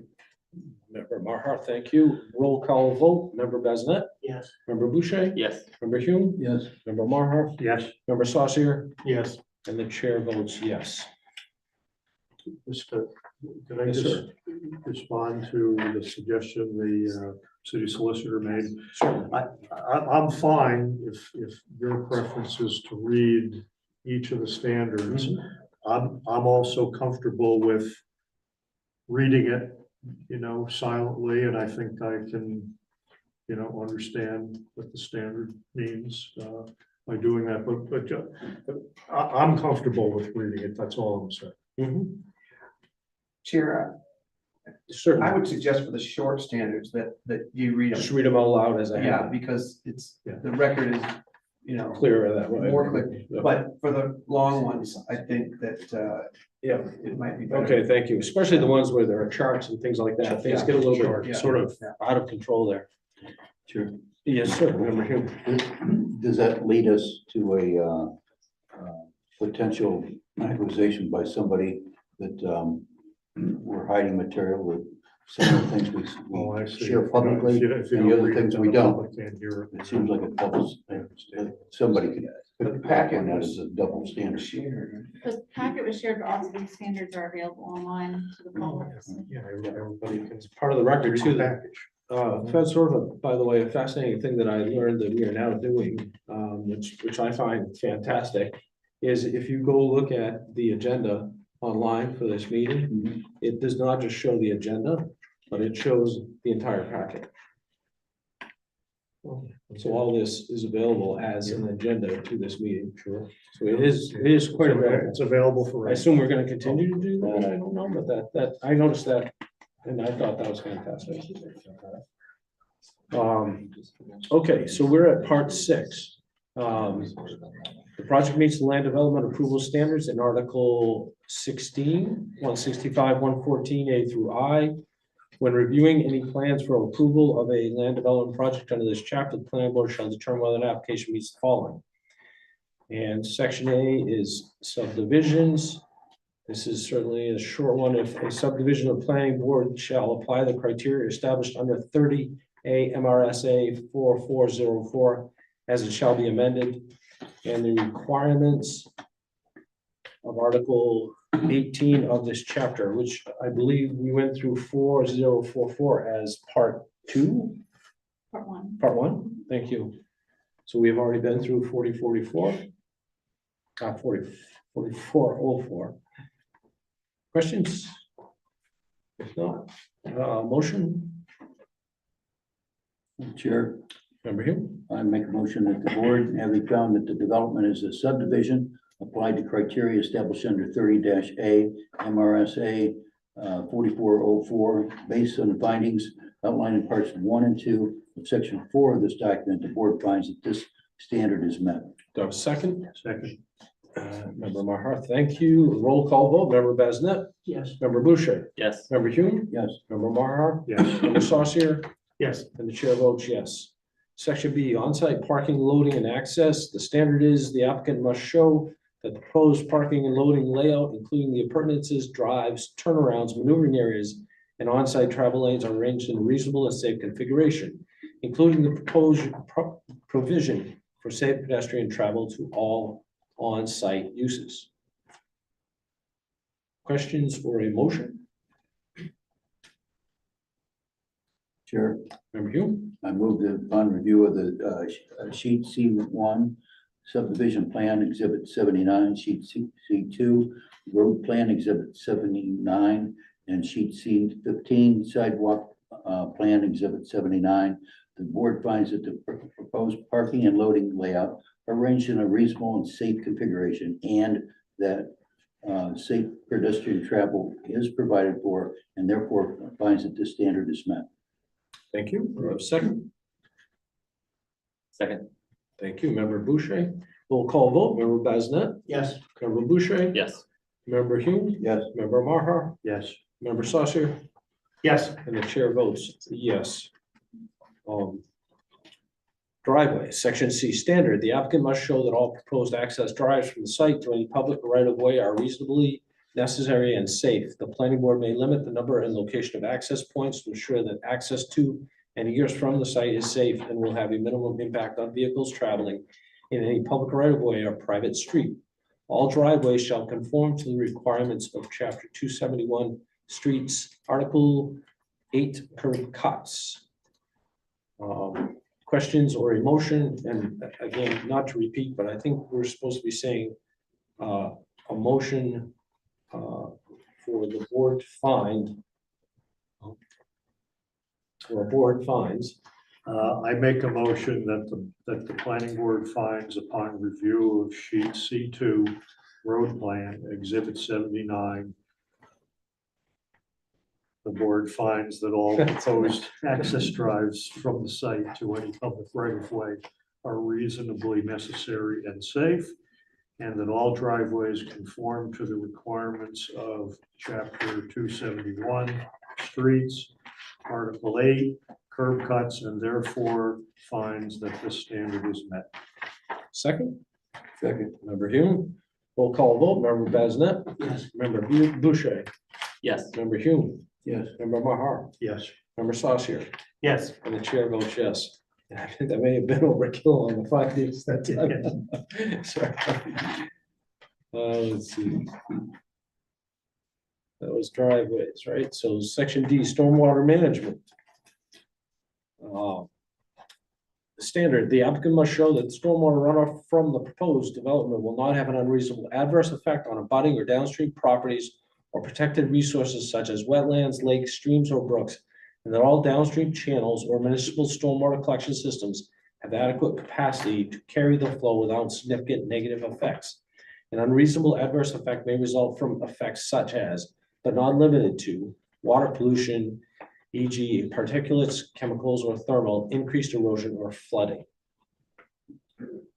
Questions or a motion on this item? Chair, Member Hume. I make a motion that the board finds upon review of the Department of Environmental Protection Stormwater Permit Exhibit 15, as well as the housekeeping performance standards Exhibit 10, erosion and sediment control plan Exhibit 11, maintenance plan of stormwater management facilities Exhibit 12, and sheets C3 and sheets C8 to D1 of Exhibit 79, that the proposed development meets the standard above. Second. Thank you. And a second by member Mahar. Roll call vote. Member Bazinet. Yes. Member Boucher. Yes. Member Hume. Yes. Member Mahar. Yes. Member Saucier. Yes. And the chair votes yes. Section E, outdoor display, storage, and lighting. The applicant must show that all display and outdoor storage areas are situated and properly screened to avoid unreasonable adverse effects on adjacent properties. All outdoor lighting shall be designed, installed, and maintained to avoid unreasonable adverse effects from light pollution. Chair, Member Bazinet. I move that the board finds that upon review of the lighting specifications, Exhibit 17, lighting plan Exhibit 43, and the applicant's response to staff comments dated November 8, 2023, Exhibit 84, the board finds that the proposed development meets the above standard for outdoor lighting. The board finds that no display or outdoor storage areas are proposed for the development under review, and therefore this section of the above standard is applicable. Thank you. Do I have a second? Second. Member Hume.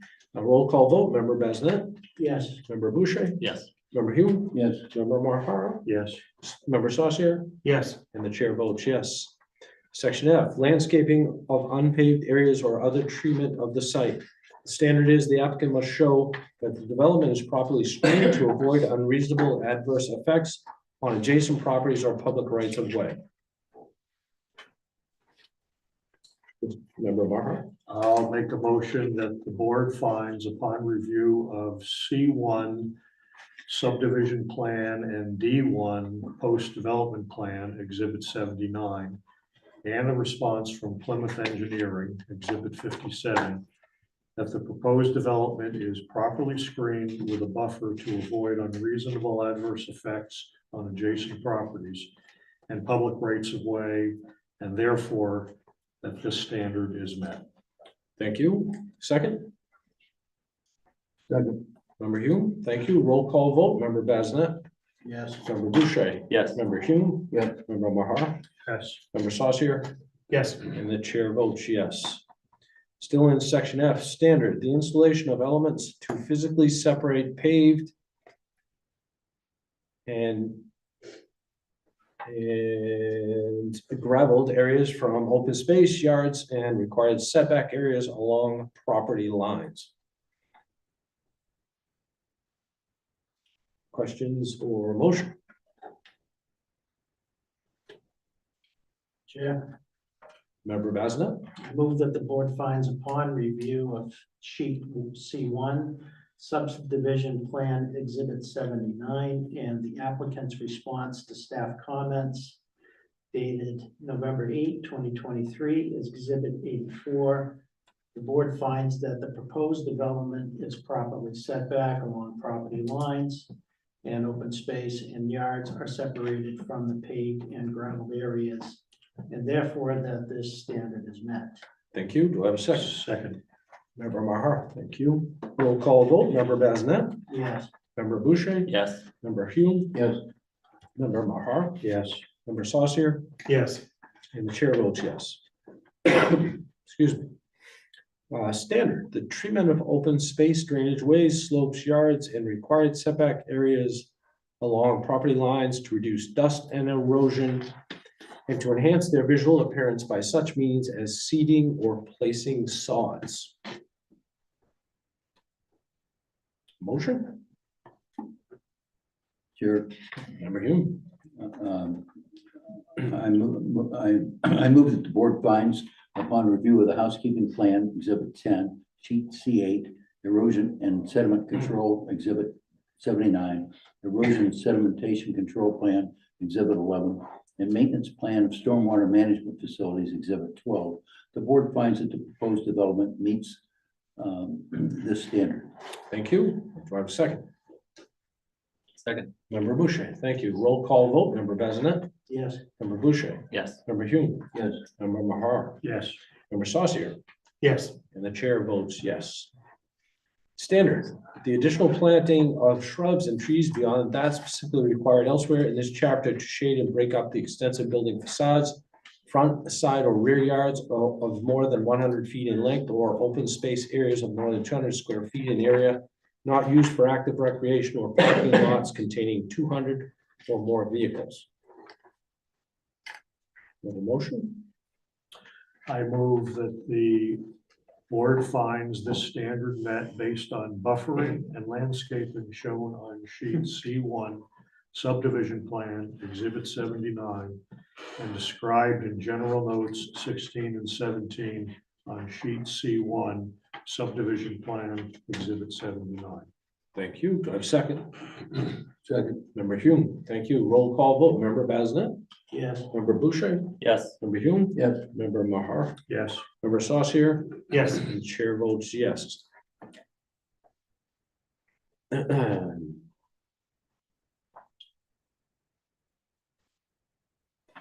We're on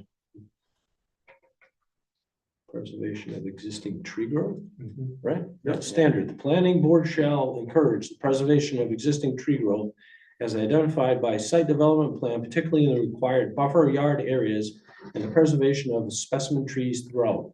Justification for removal of said trees should be limited to provision of access, excessive grade changes, and survivability of the trees. In no case are specimen trees in the street right of way to be removed without written authorization of the city engineer.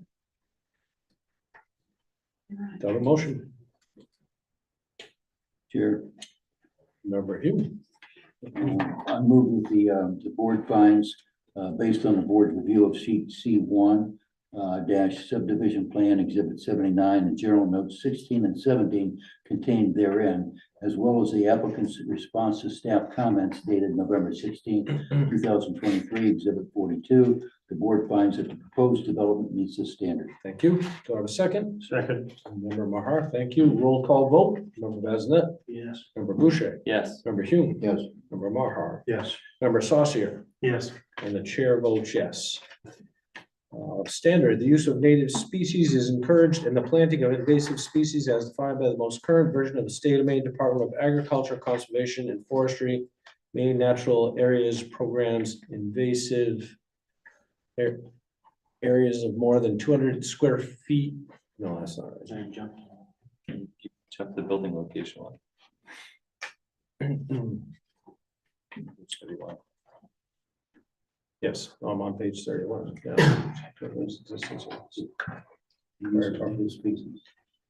Yeah. The use of native species is encouraged and the planting of invasive species as defined by the most current version of the State of Maine Department of Agriculture, Conservation and Forestry Maine Native Areas Program invasive species plant fact sheets list is prohibited.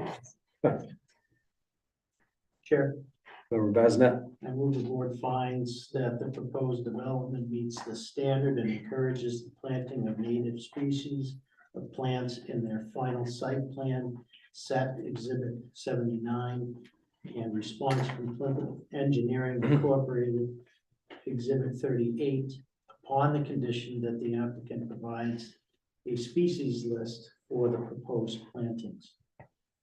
Second. Thank you. And a second by member Maher. Roll call vote. Member Bazinet, Yes.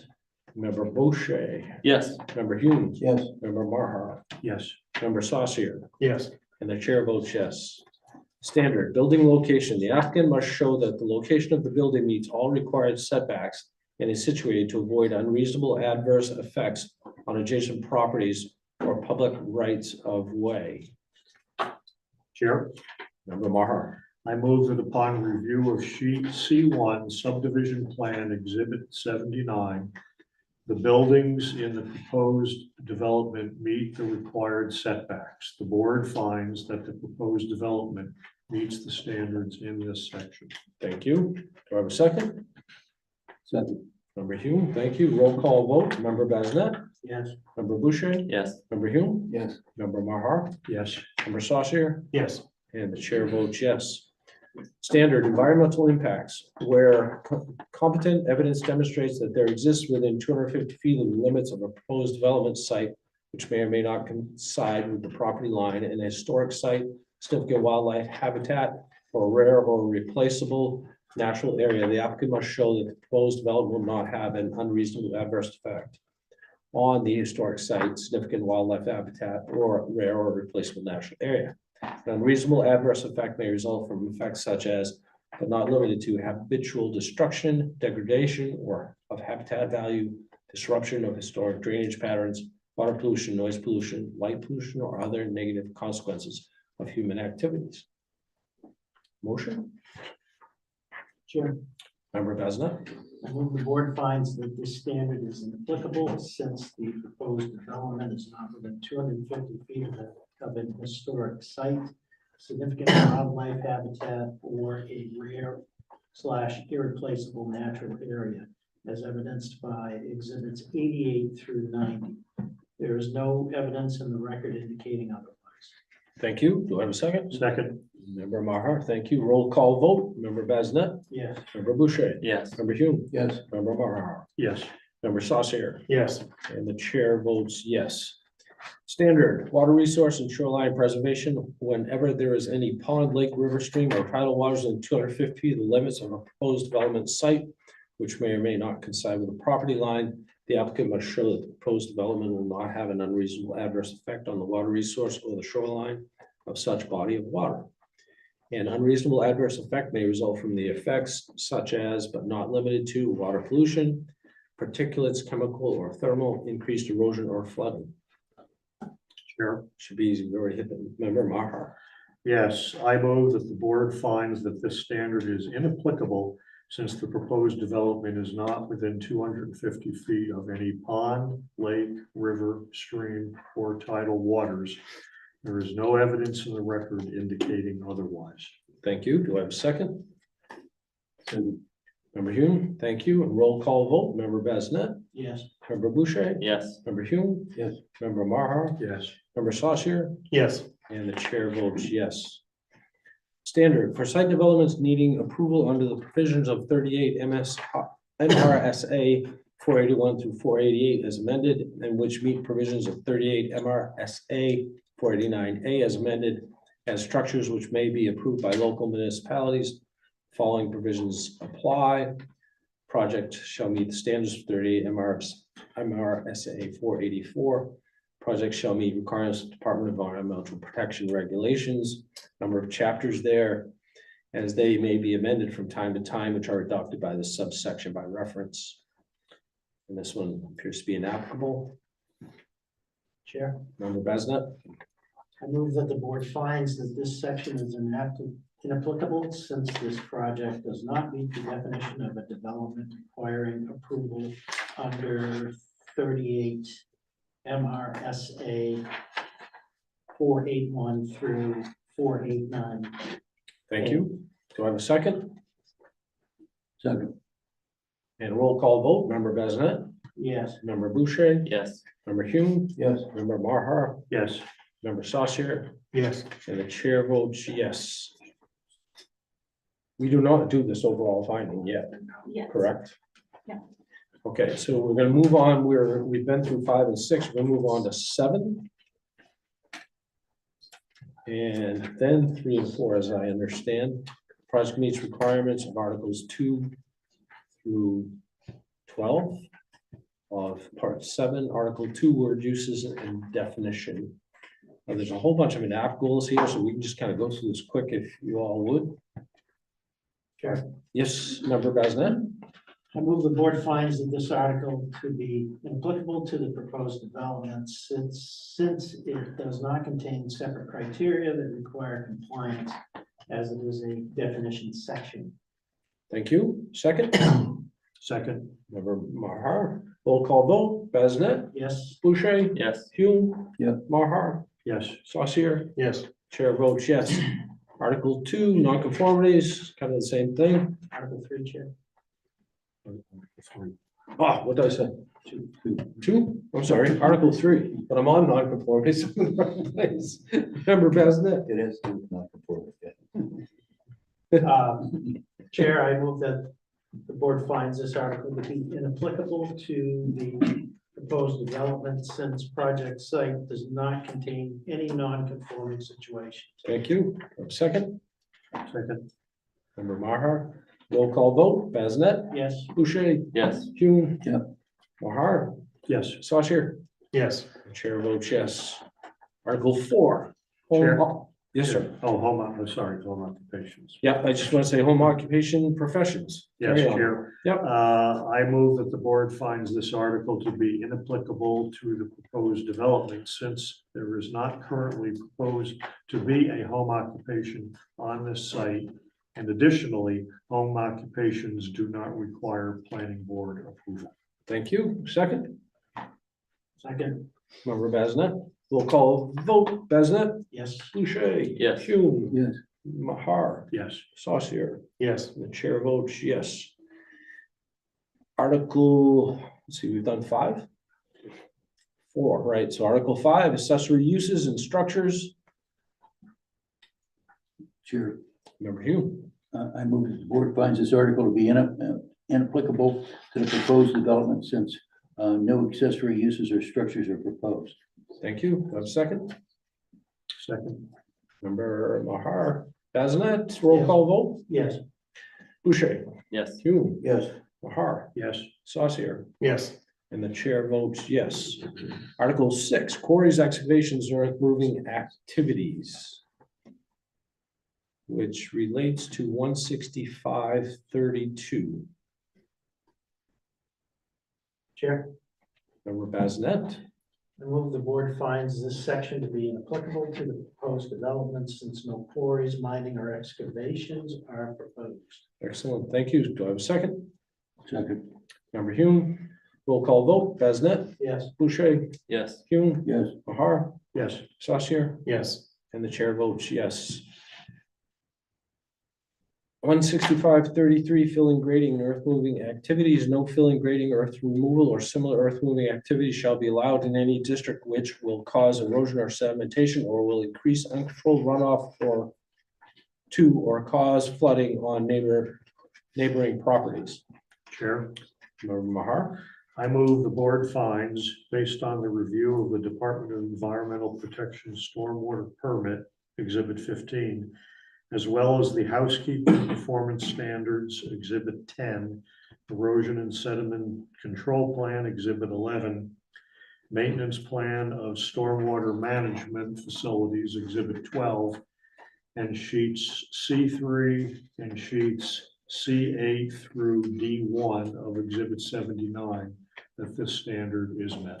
thank you. Do I have a second? second, Member Basnet, thank you. Roll call vote. Member Basnet, yes, Member Boucher. Yes. Member Hume, Yes. Member Mahar, Yes. Member Saucier. Yes. The chair votes yes. This next one, I'm not gonna read all the way through as city solicitor suggested. I'll ask you all to read it. It's section B of earth moving activities. And we can go right to the finding. And any motion or questions as well.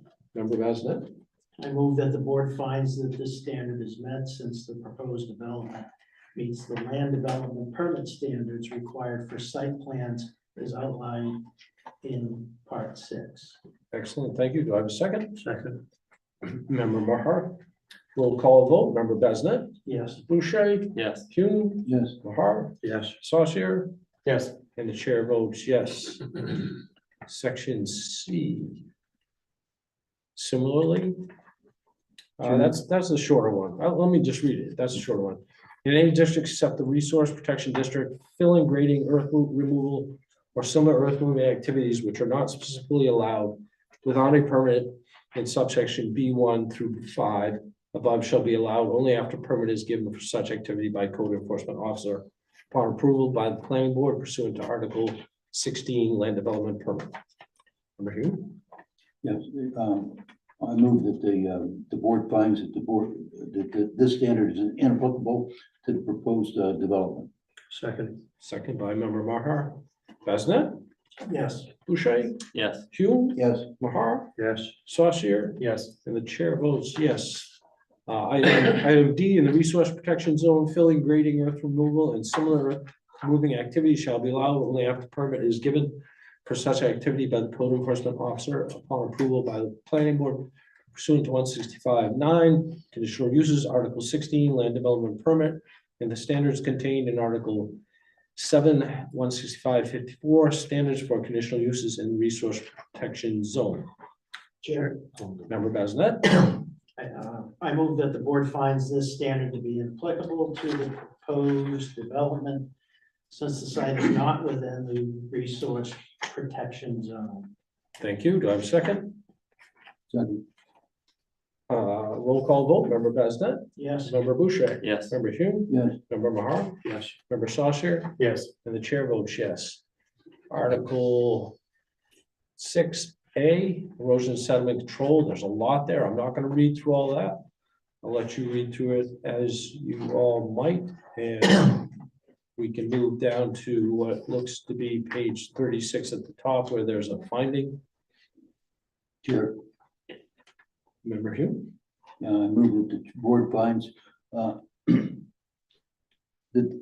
the standards in this article are met because the proposed development is required to follow the erosion and sedimentation control measures as set forth in Exhibit 10, housekeeping performance standards, Exhibit 11, erosion and sediment control plan, Exhibit 12, erosion and sediment control plan, Exhibit 15, Department of Environmental Protection, decision approving transfer of stormwater permit dated March 24th, 2023, and conditions of stormwater permit, and Exhibit 79, sheet C8, erosion and sediment control. Thank you. Second. Second by member Mahar. Roll call vote, member Besnet, Yes. member Boucher, Yes. member Hume, Yes. member Mahar, Yes. member Saucier, Yes. and the chair votes yes. Article 7 is shoreline zoning. It appears to be inapplicable. Motion, Chair, member Besnet, I move the board finds this article to be applicable to the proposed development since no portion of the project site is within the shoreland zone. thank you. Second, Second. member Hume, thank you. Roll call vote, Besnet, Yes. Boucher, Yes. Hume, Yes. Mahar, Yes. Saucier, Yes. the chair votes yes. Similarly, Article 8, height restrictions. I'm sorry, height regulations, Chair, member Besnet, I move the board finds this article to be inapplicable to the proposed development. thank you. Do I have a second? Second. Member Saucier, thank you. A roll call vote, member Besnet, Yes. member Boucher, Yes. member Hume, Yes. member Mahar, Yes. member Saucier, Yes. and the chair votes yes. Article 9, supplemental lot and yard limitations. 562, visual clearance on corner lots. Here's the inapplicable. Chair, Member Mahar, I move the board finds this standard to be inapplicable to the proposed development since it does not contain a corner lot. thank you. Do I have a second? Second. Member Basnet, thank you. Roll call vote. Basnet, Yes. Boucher, Yes. Hume, Yes. Mahar, Yes. Saucier, Yes. chair votes yes. 165-63, building setback. On planned streets, and interstate highways, after the street line of a planned future street is placed on the official map of the city of Bangor, buildings and other structures thereafter constructed shall be set back from such line as though it were existing street line in accordance with the front yard requirements of the applicable zoning district. Properties abutting an interstate highway and related access and egress ramp rights of way shall maintain the minimum building setback from the right of way for rear yards based on the zoning district in which they are located. All other development standards, including parking, buffers, display, and others, shall remain as a front yard. Chair, Member Besnett, I move the board finds, based on the review of sheet C1 subdivision plan exhibit 79, that the standard is met for the proposed development. thank you. Second. Second by member Maher. Roll call vote, Besnett, Yes. Boucher. Yes. Hume. Yes. Mahar. Yes. Saucier. Yes. And the chair votes yes. 165-64 side yard width, wherever a side yard is adjacent to a street, the regulations for front yard setback shall apply to the side yard. Chair, Member Hume, I move that the board finds that based on a review of sheet C1 subdivision plan exhibit 79, that this standard is met for the proposed development. thank you. Second by member Mahar. Roll call vote, Besnett, Yes. Boucher, Yes. Hume, Yes. Mahar, Yes. Saucier. Yes. The chair votes yes. 165-65 yard space for group buildings where a parcel of land is to be occupied by more than one building other than an accessory building. Each principal building shall be treated as though on a separate lot unless the planning board, after site development review, authorizes excuse me, a redistribution of required yard space in harmony with the intent and purpose of this chapter. Chair. Member, is that member Mahar? Yes. I move that the board finds, based on review of sheet C1 subdivision plan exhibit 79, that the standard is met for the proposed development. Thank you. Second by member Besnett. Roll call vote, Besnett, Yes. Boucher, Yes. Hume, Yes. Mahar, Yes. Saucier, Yes. and the chair votes yes. 165-66 zoning district boundaries, Chair, member Besnett. I move the board finds this standard to be inapplicable to the proposed development since the development is not located within a zone listed in this section.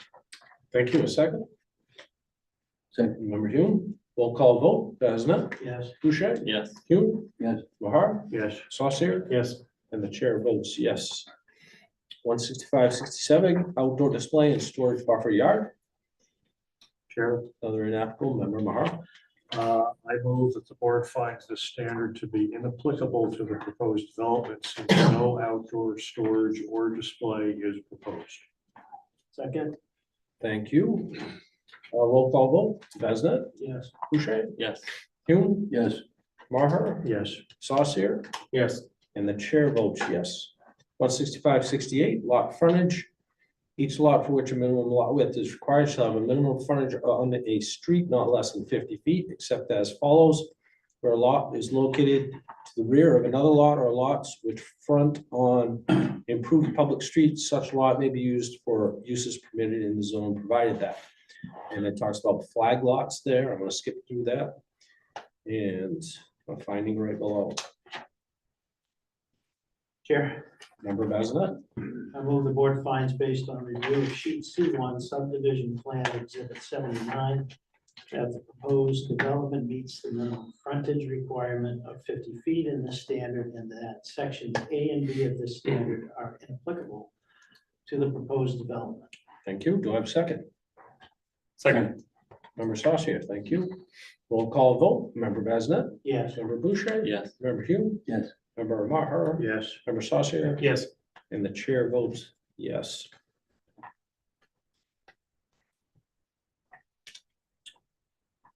Okay, planned group development. Inapplicable. Chair, Member Besnett, I'll move that the board finds that this standard is inapplicable to the proposed development since it is not a planned group development. thank you. Second.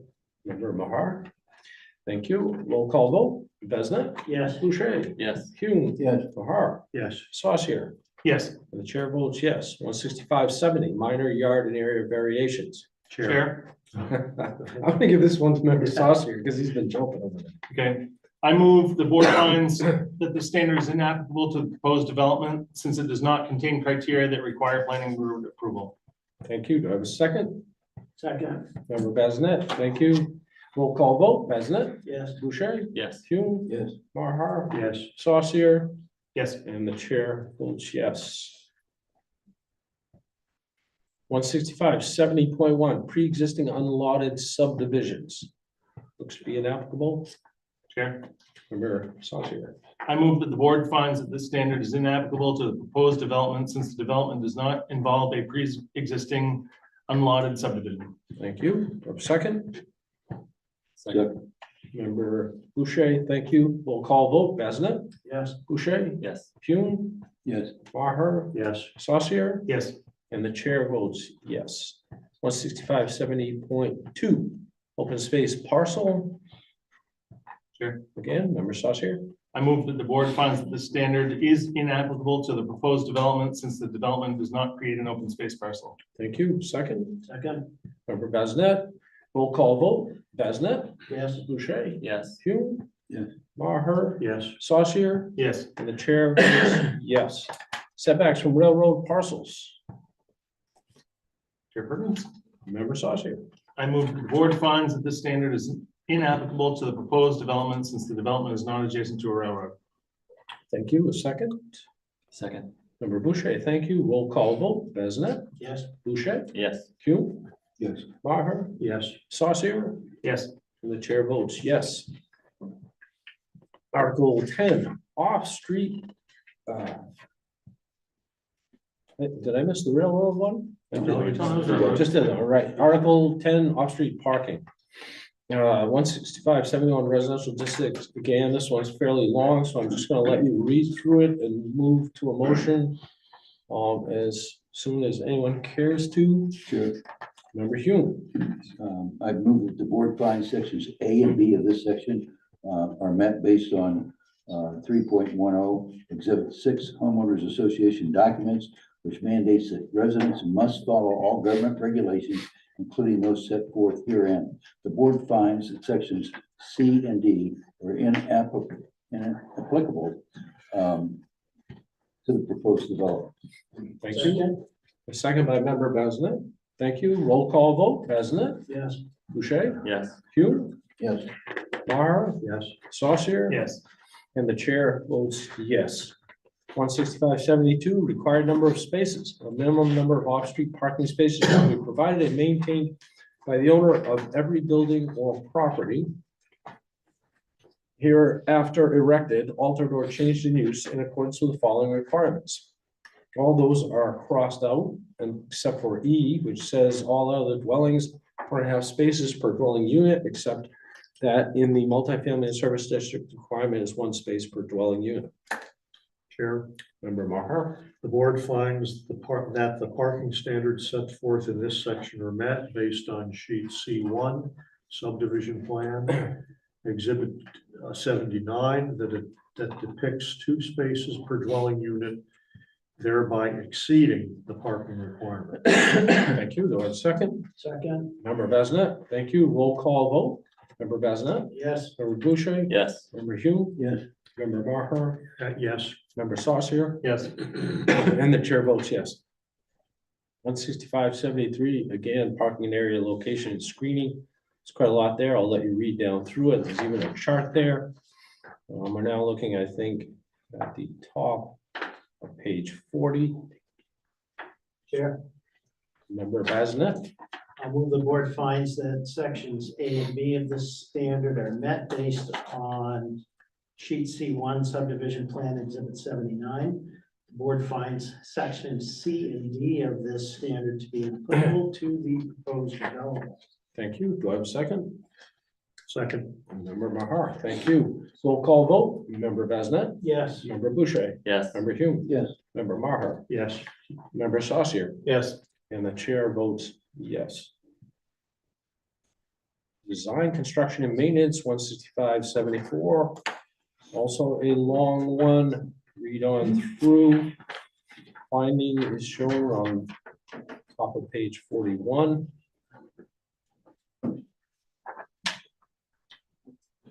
Chair, Member Bazinet? Move the board finds part one of this section to be met for the proposed development based on review of sheet C2, road plan exhibit 79. The board finds parts 2 and 3 of this section to be inapplicable to the proposed development. Thank you. And a second by member Maher. Roll call vote. Bazinet? Yes. Boucher? Yes. Hume? Yes. Maher? Yes. Saucier? Yes. And the chair votes yes. Item B, required parking lot improvements. All off-street parking areas containing 3 or more rows of spaces shall be constructed, etc. Again, this one appears to be an inapplicable requirement. Chair, Member Maher? the board finds this section to be inapplicable to the proposed development. Thank you. A second? Second. Second by member Bazinet. Roll call vote. Bazinet? Yes. Boucher? Yes. Hume? Yes. Maher? Yes. Saucier? Yes. And the chair votes yes. Item C, paving, parking lot paving will be required in accordance to the following schedule. Which you can see on the bottom of sheet 41. It's tiny, but it's there. Chair. Member Bazinet? I'll move the board finds based on review of sheets C2, C7, C9 of exhibit 79 that this standard is met. Second. Thank you. Roll call vote. Bazinet? Yes. Boucher? Yes. Hume? Yes. Maher? Yes. Saucier? Yes. And the chair votes yes. Parking lot design. It's inapplicable. Chair. Member Saucier. I move that the board finds this standard to be inapplicable to the proposed development. Thank you. Second, Second. member Boucher, thank you. Roll call vote. Bazinet? Yes. Boucher? Yes. Hume? Yes. Maher? Yes. Saucier? Yes. And the chair votes yes. 165-75. Parking structures or decks. Chair. Member Bazinet? I move the board finds this standard to be inapplicable to the proposed development. Certainly. A second? Second. Member Boucher, thank you. Roll call vote. Bazinet? Yes. Boucher? Yes. Hume? Yes. Maher? Yes. Saucier? Yes. And the chair votes yes, yes. Article 11, off-street loading. Easy one? Chair. Inapplicable, member Saucier. Enough. Yeah. I move that the board finds this article to be Don't take it applicable personally. to the proposed development. Jeez. Don't take it personally. Second. Thank you. I'm losing control on this one. A roll call vote, Bazinet, Yes. Boucher, Yes. Hume, Yes. Maher, Yes. Saucier, Yes. and the chair votes yes. Article 12, utilities service.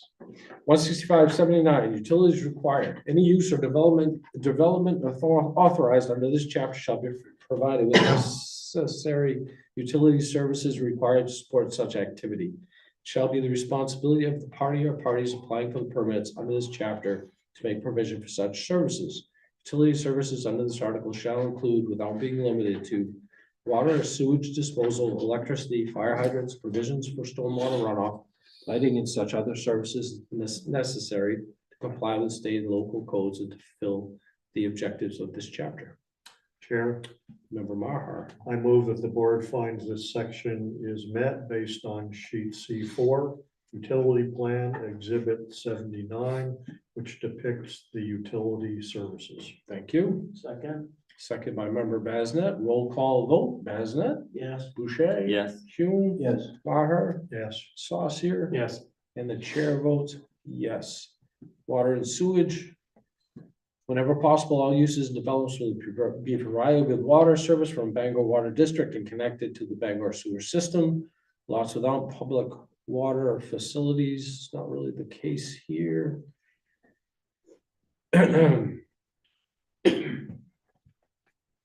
Chair.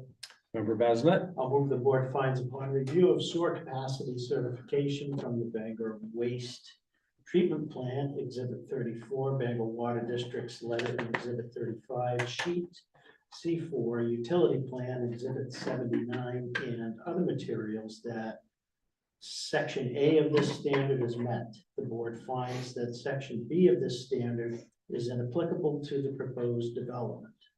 Second. Thank you. And a second by member Maher. A roll call vote. Member Bazinet? Yes. Member Boucher? Yes. Member Hume? Yes. Member Maher? Yes. Member Saucier? Yes. And chair votes yes. So we've gone down through to the bottom of page 42. At the top of page 43, 16580 cellular telecommunication towers and equipment. Chair, Member Bazinet? I move the board finds the standard to be inapplicable to the proposed development. Thank you. Second, Second. member Boucher. Roll call vote. Member Bazinet? Yes. Member Boucher? Yes. Member Hume? Yes. Member Maher? Yes. Member Saucier? Yes. And the chair votes yes. Similarly, 16580.2 solar array overlay.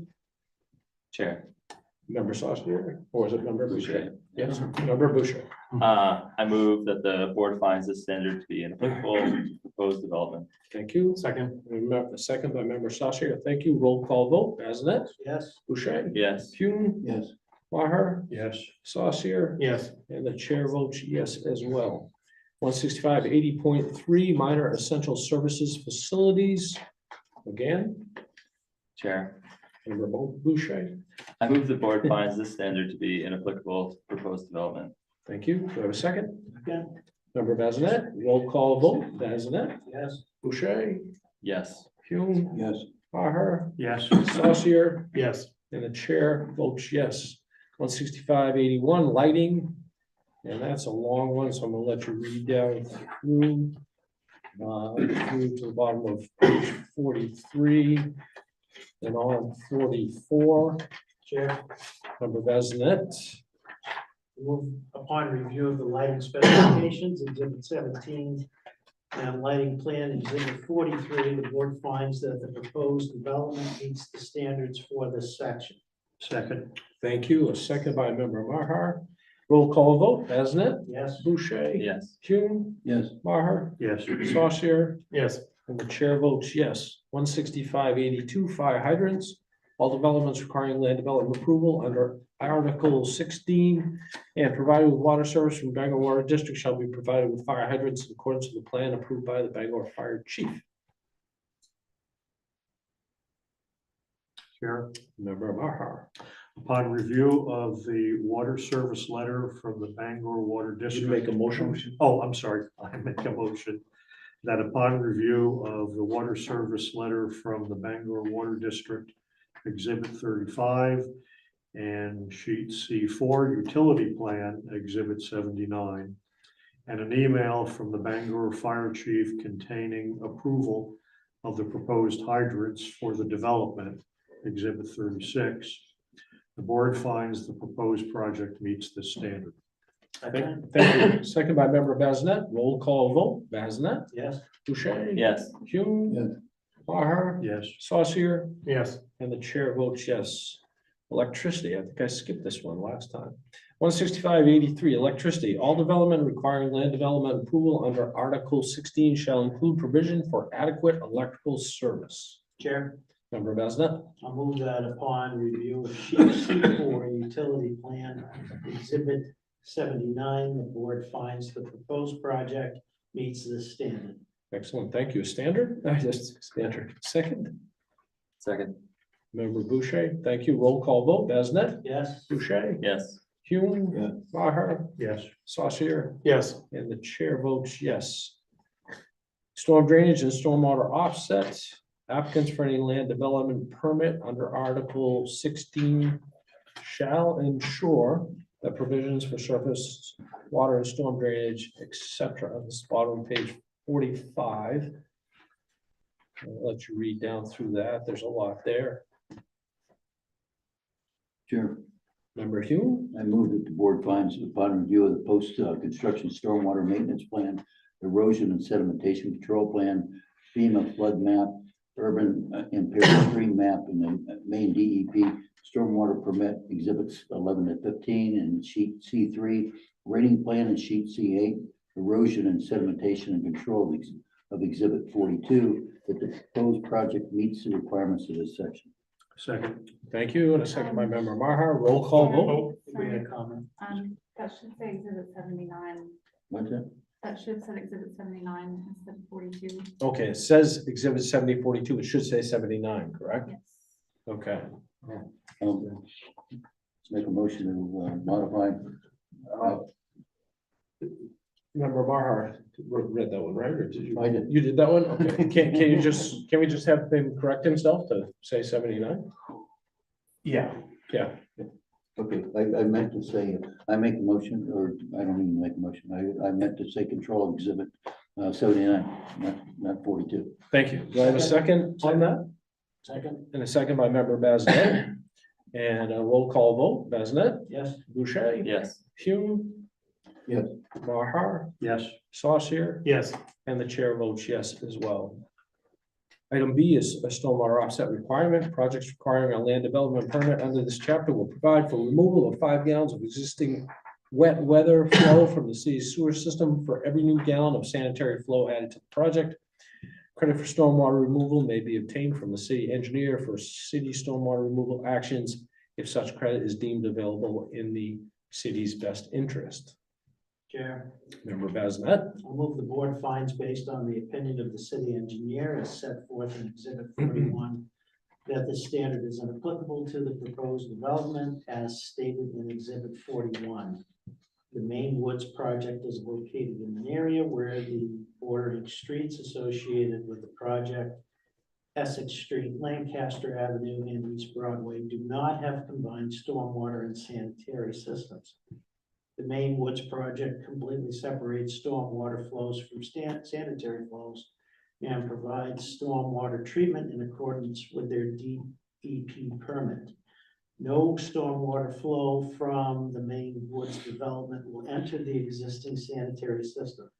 With no immediate separation project available within the boundaries of the Main Woods development, the board finds that this portion of the code is not applicable to this project. Thank you. Do I have a second? Second. Member Boucher, thank you. Roll call vote. Bazinet? Yes. Boucher? Yes. Hume? Yes. Maher? Yes. Saucier? Yes.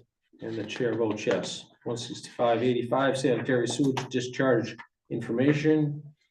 Any applicant for a land development permit under this chapter shall, down at the bottom of page 46, in addition to any stormwater flow information required to demonstrate compliance with 16584 above, submit detailed information on anticipated type and volume of sanitary flows to be generated by the project on forms available in the Code Enforcement Division.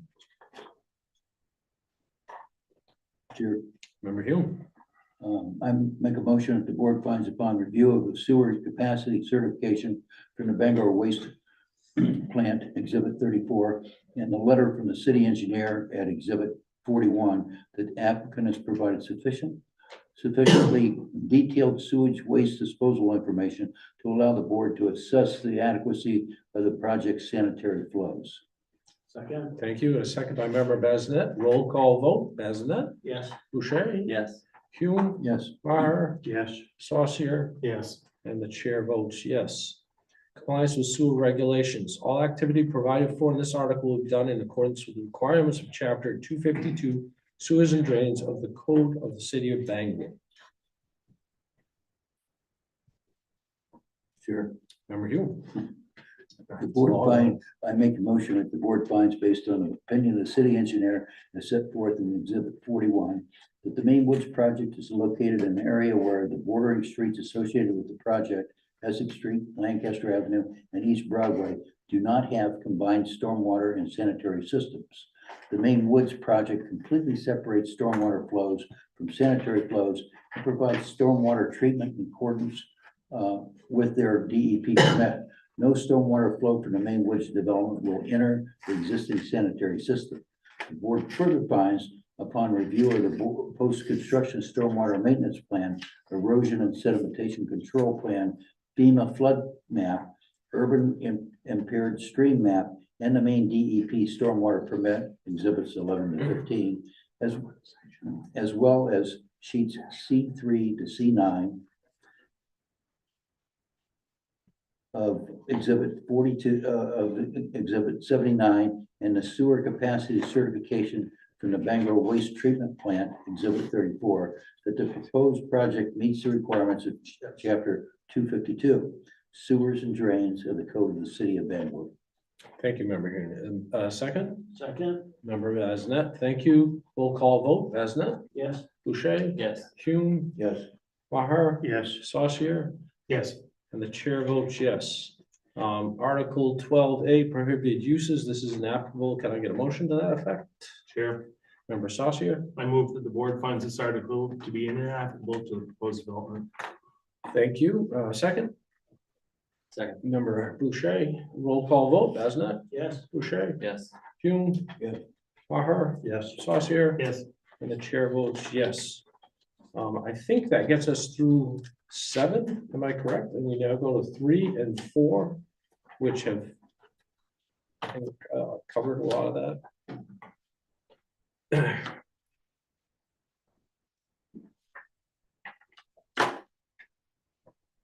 Article 2 or part 2? Part 3, which is on page 22, down at the bottom.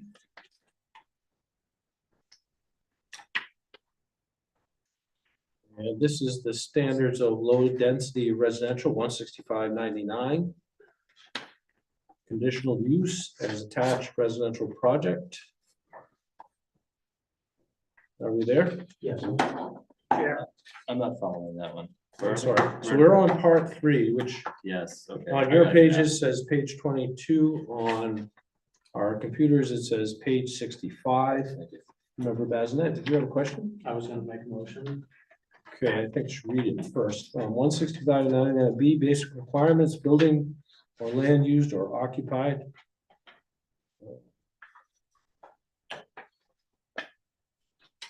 Occupied buildings or structures erected, constructed, reconstructed, moved, or structurally altered, whether permitted uses or conditional uses, shall comply with the requirements of this section, Articles 2 through 12, and the specific development standards of Articles 19 of this chapter.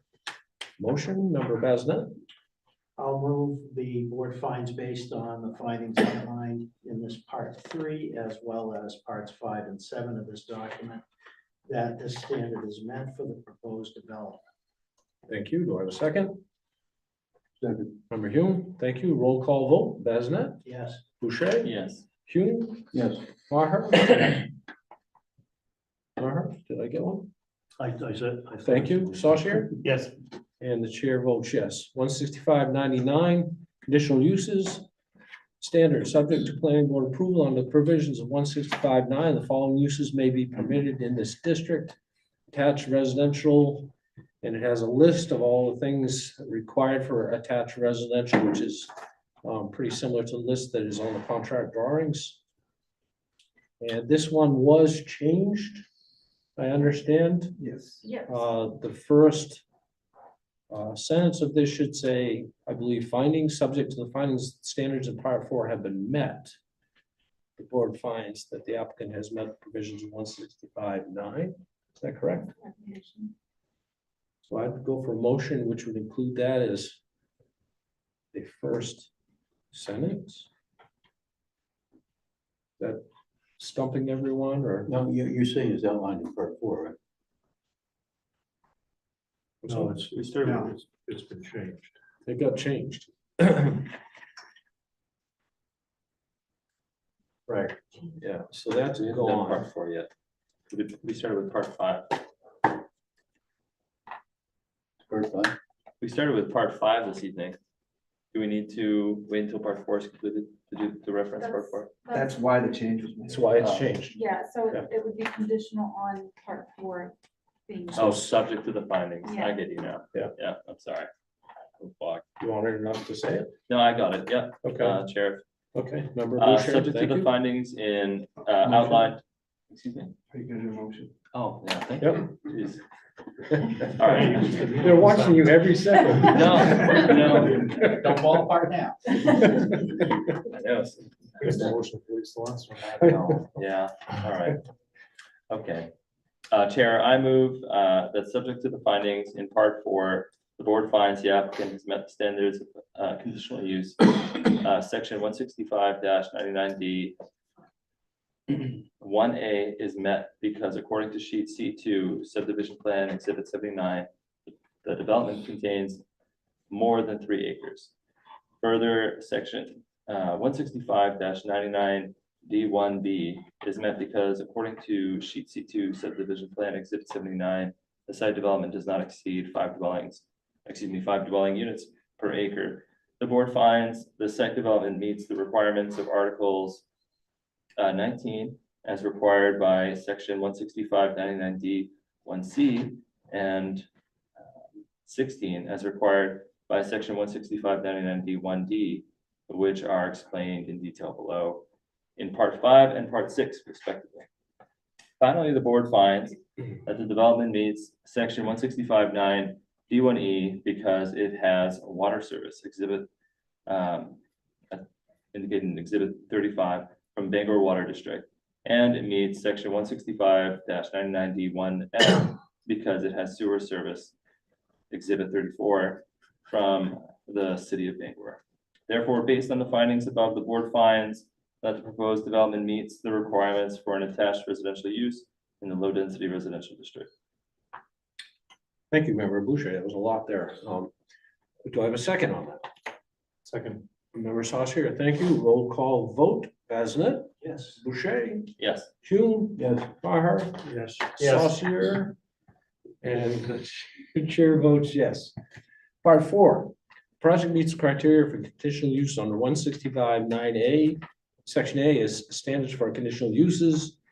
Before the planning board shall grant the conditional use, it shall have determined that the standard development standards and use conditions of the district in which the property in question is located have been compiled with conditional uses, which also require a variance of development or other standards shall not be granted. Chair, Member Bazinet? I'll move based on the findings made in parts 3, 5, 6, and 7 of section 4 of this document. The board finds that the development meets the standards and use conditions of the district in which the property in question is located, low density residential. The board finds that there are not any variance requirements or other standards that would impede with the granting of the permit. Thank you. Do I have a second? Second.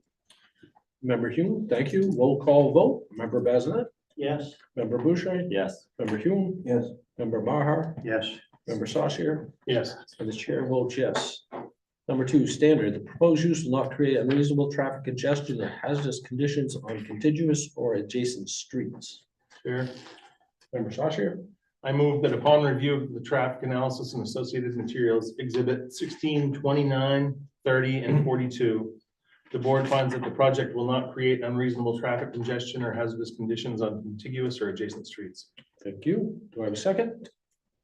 Second. Member Hume, thank you. Roll call vote. Member Bazinet? Yes. Member Boucher? Yes. Member Hume? Yes. Member Maher? Yes. Member Saucier? Yes. And the chair votes yes. Number 3, standard. The proper operation of the conditional use will be ensured by providing and maintaining adequate and appropriate utilities, fire protection, drainage, parking, and loading, and other necessary site improvements. Chair, Member Saucier? I move that based on the board's review of the final site plan set, exhibit 79, Department of Environmental Protection, Stormwater Permit, exhibit 15, Housekeeping Performance Standards, exhibit 10, Erosion and Sediment Control Plan, exhibit 11, Maintenance plan of Stormwater Management Facilities, exhibit 12, Bangor Wastewater Treatment Plant Sewer Capacity Certification, exhibit 34, Bangor Water District Capacity Statement, exhibit 35, and the Bangor Fire Chief's approval of the proposed fire hydrants, exhibit 36. The board finds this standard to be met. Thank you. Do I have a second? Second. Member Bazinet? Thank you. Roll call vote. Member Bazinet? Yes. Member Boucher? Yes. Member Hume? Yes. Member Maher? Yes. Member Saucier? Yes. And the chair votes yes.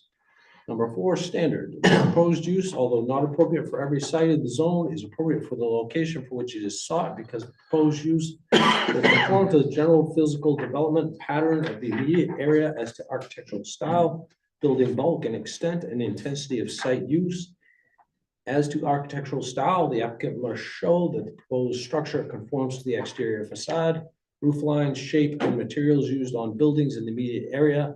As to building bulk, the applicant shall cause the proposed building to conform to the height and the existing ratio of land area to building area for other properties in the immediate area.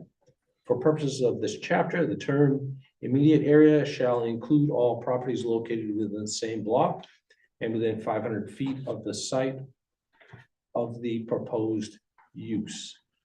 There's a long section of findings there. This one has been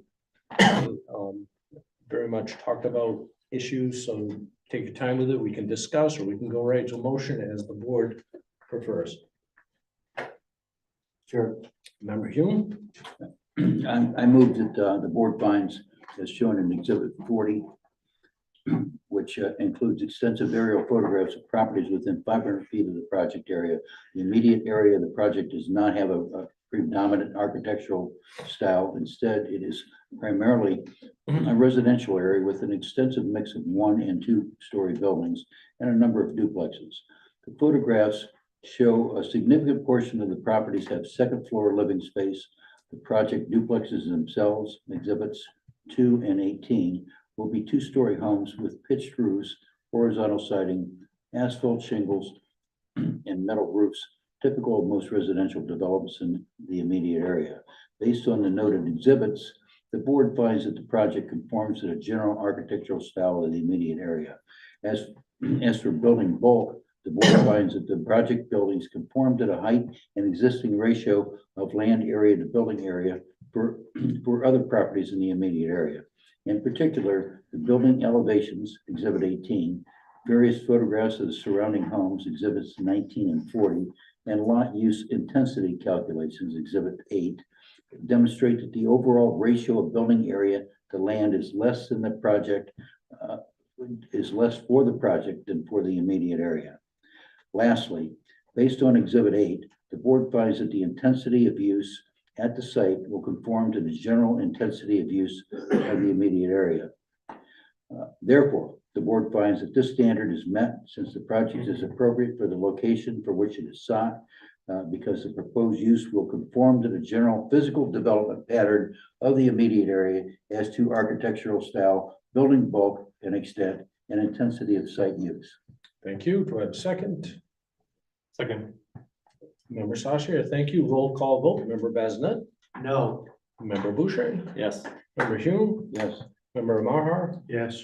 Member Sasha? Yes. And the chair votes yes.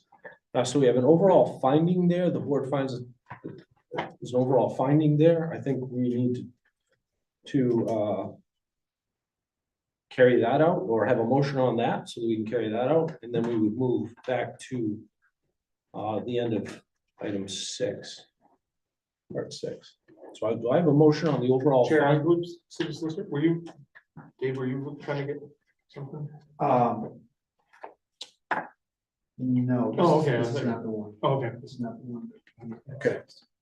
Thank you. So, I'll make a motion. thank you. I'll make a motion that the board finds the project meets the standards for conditional use. So, thank you. Do I have a second? Second. Member Boucher, thank you.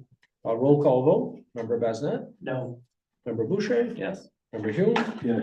Member Mahar? Yes. Member Saucier? Yes. And the chair votes yes. Okay, so.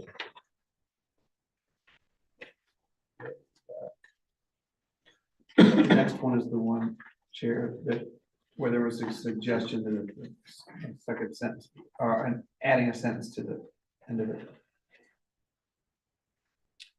Yeah, Page 33, I think. right, Resident Part 7. right, the top of page 33, right? And then it is the overall finding at the top of page 33. And there is a sentence to be added on there, I believe. So what it should say, and I'll just read it out because I think most of you don't have this. What it should say is the overall finding, the board finds that the standards for a land development permit are met and votes to approve the land development permit for a major site development and conditional use and preliminary subdivision for the proposed development. And then it carries on, this approval is subject to the final major subdivision application for the project being approved. Do I have a motion to that effect? So moved. Thank you. Second. Do I have a second? Member Maher, thank you. Is that adequate? City Solicitor, thank you. A roll call vote on this. Member Bazinet? No. Member Boucher? Yes. Member Hume? Yes. Member Maher? Yes. Member Saucier? Yes. And the chair votes yes. So I think we have made our way through all of that. And our next steps will be to, We have to do that final section. I think that was it, wasn't it? That was it for tonight. There was a condition which we spoke of in the species, to having the species, and that will be added later, or do we, should we handle that condition now? The condition needs to be, the applicant must provide a species list for the proposed plantings. Yeah. Right.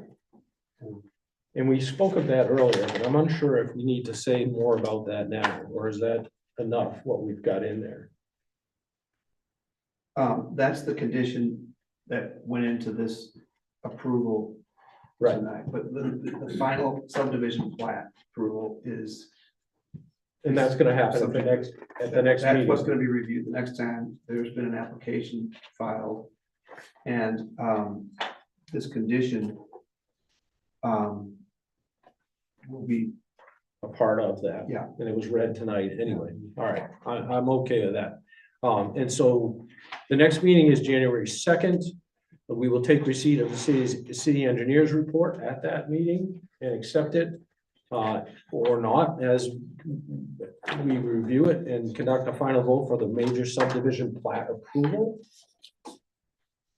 that's right. correct? Yes. And so that completes business on this item this evening. Unless anyone has any more questions or comments.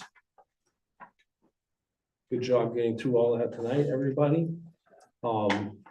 There were going to be some meeting minutes, but those did not get distributed, so we're going to ignore the meeting minutes.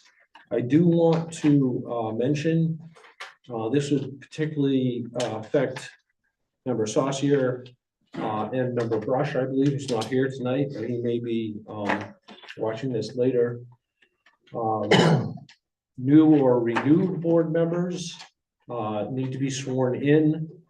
They can't be sworn in before December 31st, but since our next meeting is on January 2nd, that only allows for them to be sworn in on January 2nd. So you are an alternate member, so actually you could stay as an alternate member for the meeting of January 2nd, although that's confusing because we have somebody else coming in as an alternate member. So you really should get sworn in on January 2nd. That's what that means.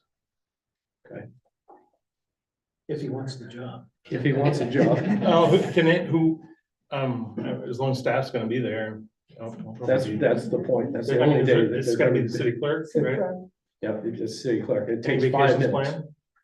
plan? Yeah, you just go in, give- Because I can't do it before. I can't. you cannot do it before December 31st, and the office isn't open until January 2nd. To be on the second. Yeah, and so it really gets tight and confusing if you're not paying attention to it. No.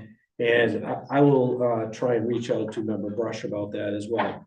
And then also, I would like to just take a moment to thank Member Hume over here next to me, because he's been on the board for 6 years. 6 years. Now, and he's done as of this evening. And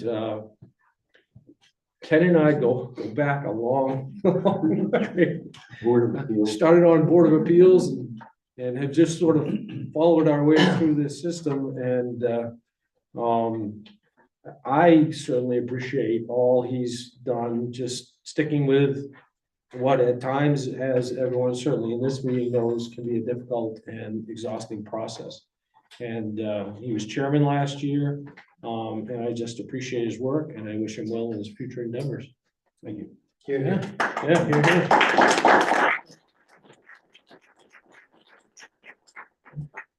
With that said, unless anyone has any other questions or comments, I consider this meeting adjourned. Good night, everybody. Merry Christmas. That's my bedtime. Thank you.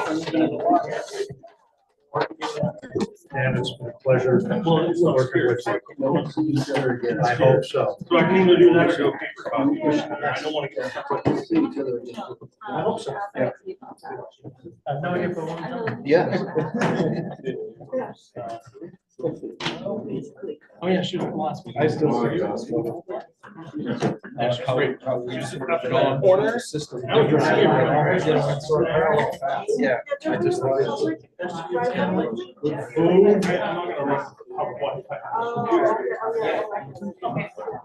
It's not, or I can do a paper. Whether it's, this thing apparently, it showed 3 bars, could be because. Oh, that had something on it. Oh, it got like halfway through 6 times. Good luck. Yeah. What's what?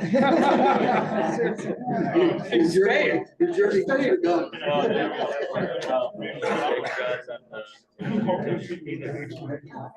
Yeah, a year under your belt. Sorry, I'm. What is the difference? I mean, the first year you just feel like. Yeah, I'm only now. That's the only thing. My roof peeled off. But I, having been through the, a number